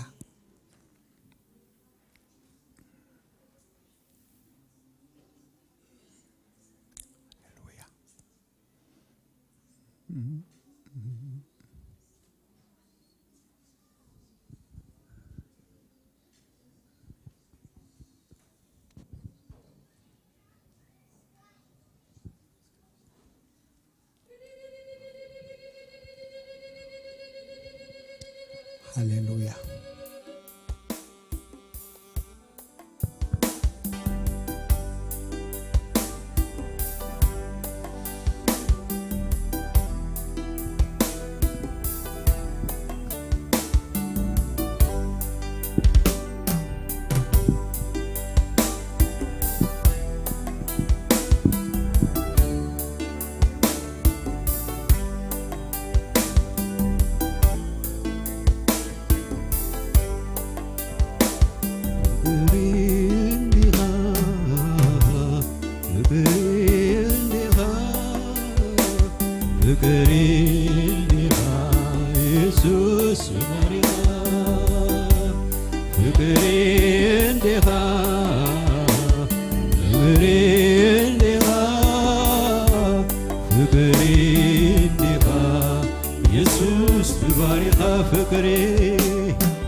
ኢየሱስ ፍቅሪ ፍቅሪ እንዲኻ ፍቅሪ እንዲኻ ኢየሱስ ፍቅሪ ወሊድካኒ ወሊድካኒኻ ብሞትካ ፍረታርኻኒ ናይደምካ ወሊድካኒኻ ብሞትካ ፍረታርኻኒ ናይደምካ ወፅዋዓልካ ናብ መስቀልካዮ ሽድድዳን ዛንስን ንስምካ ትዕብዩ ስለይዚ ወዓልካ መስቀልካዮ ንስምዳን ዛንስን ንስምካ ትዕብዩ ፍቅሪ እንዲኻ ፍቅሪ እንዲኻ ፍቅሪ እንዲኻ ኢየሱስ ፍቅሪ ፍቅሪ እንዲኻ ፍቅሪ እንዲኻ ፍቅሪ እንዲኻ ኢየሱስ የፍቅርካይ የፍቅርካይ የፍቅርካይ የፍቅርካይ ካውሽ ልበር የፍቅርካይ ካውሽ ልበር የፍቅር ተመልኩኻ ተመልኩኻ የፍቅርካ ተመልኩኻ የፍቅርካ ተመልኩኻ የፍቅርካ ተመልኩኻ የፍቅርካ ንዓይሲ ፍቅሪኻ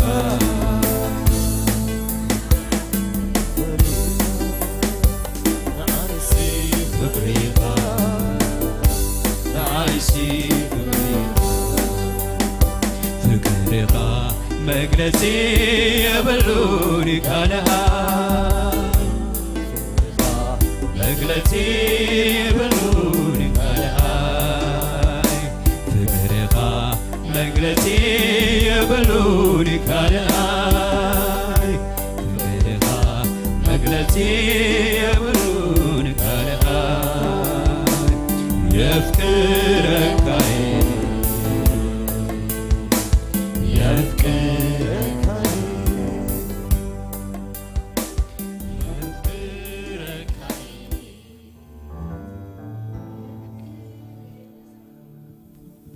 አምላክ ዝተመስገነ ይኹን ምናልባት ዘይበፅሓና ሰባት ተሊና ምልክት ግበሩለይ ተዘይሎ ናብቲ ዝቕፅል ክንሰገር ኢና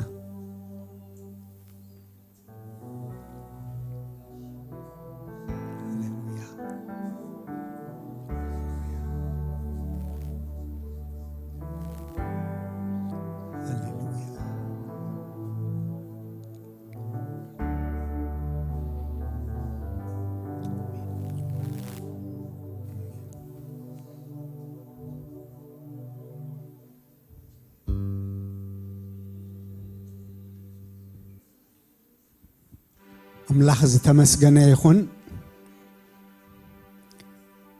እታ እንጀራ ንሓዝሞ እታ ንሕና እንባርኻ እንጀራስ ምስጋ ክርስቶስ ሕብረት ዘለዋ ዶ ኣይኮነትን እወ ኣለዋ ብሓባር ንውሰድ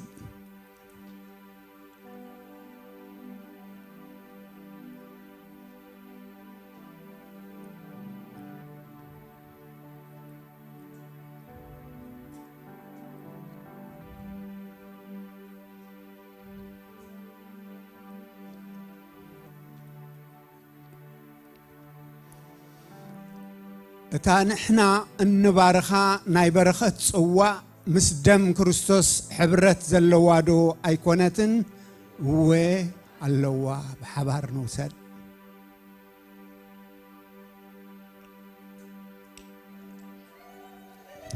ሃሌሉያ ሃሌሉያ ካብዛ እንጀራ እዚኣ ብዝበልዓኩም ካብዛ ጽዋዕ እዚኣ ብዝሰተኹም ክሳዕ ጎይታ ዝመጽእ ሞቱ ክትነግሩ ኢኹም ሃሌሉያ ሃሌሉያ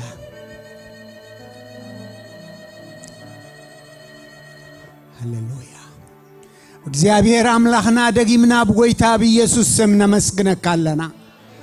ኣብ ሰማይ አምላኺኻ ኣብ ምድሪ አምላኺኻ ኣብ ትሕቲ ምድሪ አምላኺኻ ምድርን መልአታን ኩሉ ናትካይ ንብዘሎ ኸዓ ገዚእካን መሊኽካን እትነብር ተቓናቓኒ ዘይብልካ ኣብ ልዕሊ ኩሉ ገዛእን ንጉስን ንስኻ ምዃንካ ንእመን ኣለና እግዚአብሔር ኣቦናን አምላኽናን እነሆ በዛ ሰዓት እዚኣ ኸዓ ትንስኻ ዝኣዘዝካና ክንገብር ዕድል ስለ ዝሃብካና እግዚአብሔር አምላኽ ዝነገር እዚ ብምክፋልና ኸዓ እነሆ ብዝበለጸ ኸዓ ምጽኣትካ ክንዝክር ብዛዕባ ሞትካ ኸዓ ክንነግር ሕድሩን ሂብካና ስለ ዘለኻ ነዚ ዝኸውን ፀዓት ነዚ ዝኸውን ጸጋውን ንስኻ ስለ ተልብሰና ነመስግነካ ኣለና እግዚአብሔር በዛ መዓልቲ እዚኣ ካብ ንጎ ጀሚሮም ዘገልገሉና ቅዱሳንካ ብሽም ኢየሱስ ካብ ቤትካ ንባርኾም ኣለና መመሊስካ ጸጋ መመሊስካ ጾር መመሊስካ ፀዓት ዕዘሎም እግዚአብሔር ንህዝብኻ ኸዓ ንስኻ ክትባርኽ ንህዝብኻ ኸዓ ካብ ክፉእ ዘበለ ክትሕሉ ምሕረትካን ሳህልኻን ኸዓ ንህዝብኻ ክስዕቦ እግዚአብሔር ብዕድሉ ክሕጎስ ኩሉ ሰዕ ኸዓ ንኣኻ ዝእመና ፍርኸናፍር ክህልዎ እግዚአብሔር ምስጋና ክበዝሓሉ ወሬታ ክመልስ እግዚአብሔር ንህዝብኻ ክትረድኦ ይጽለለኹ ነቶም ኣብ መንጎና ዘለዉ ስራሕ ዘይብሎም ደገ ስራሕ ትኸፍት ንስኻ ኢኻ ብሩርን ወርቅን ናትካ እዩ ንኹሉ ትገዝእን ትመልኽን ኣምላኽ ንስኻ ኢኻ እሞ እግዚአብሔር ብሓቂ ደገ ስራሕ ክትከፍተሎም ንጽለለና በረኸትካ ኣብ ልዕሊኦም ክዓዝዝ ልቦም ከኣባኻ ክዓርፍ ፈጺሞም ኣባኻ ክድገፉ ንስኻ ኸዓ ናብ ልሙዕ ሽኻ ኣቢልካ ክትመርሖም ንጽልለና እግዚአብሔር ስለ ዝሰማዕካና ንህዝብኻ ኸዓ ስለ ተሓሊ ክብሪ ኩሉ ንዓኻ ይኹን እግዚአብሔር ይባርኽኩም እግዚአብሔር ይሓልኹም እግዚአብሔር ገጹ ይምለሰልኩም እግዚአብሔር ሰላሙ ኸዓ ይሃብኩም እግዚአብሔር ገጹ የብርሃልኩም እግዚአብሔር ጸግኡ ኸዓ ይሃብኩም بسم أبون ودن منفس قدسن حد أملاخ أمين تباركوا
أبيتن عبدكن بغلوس تحلل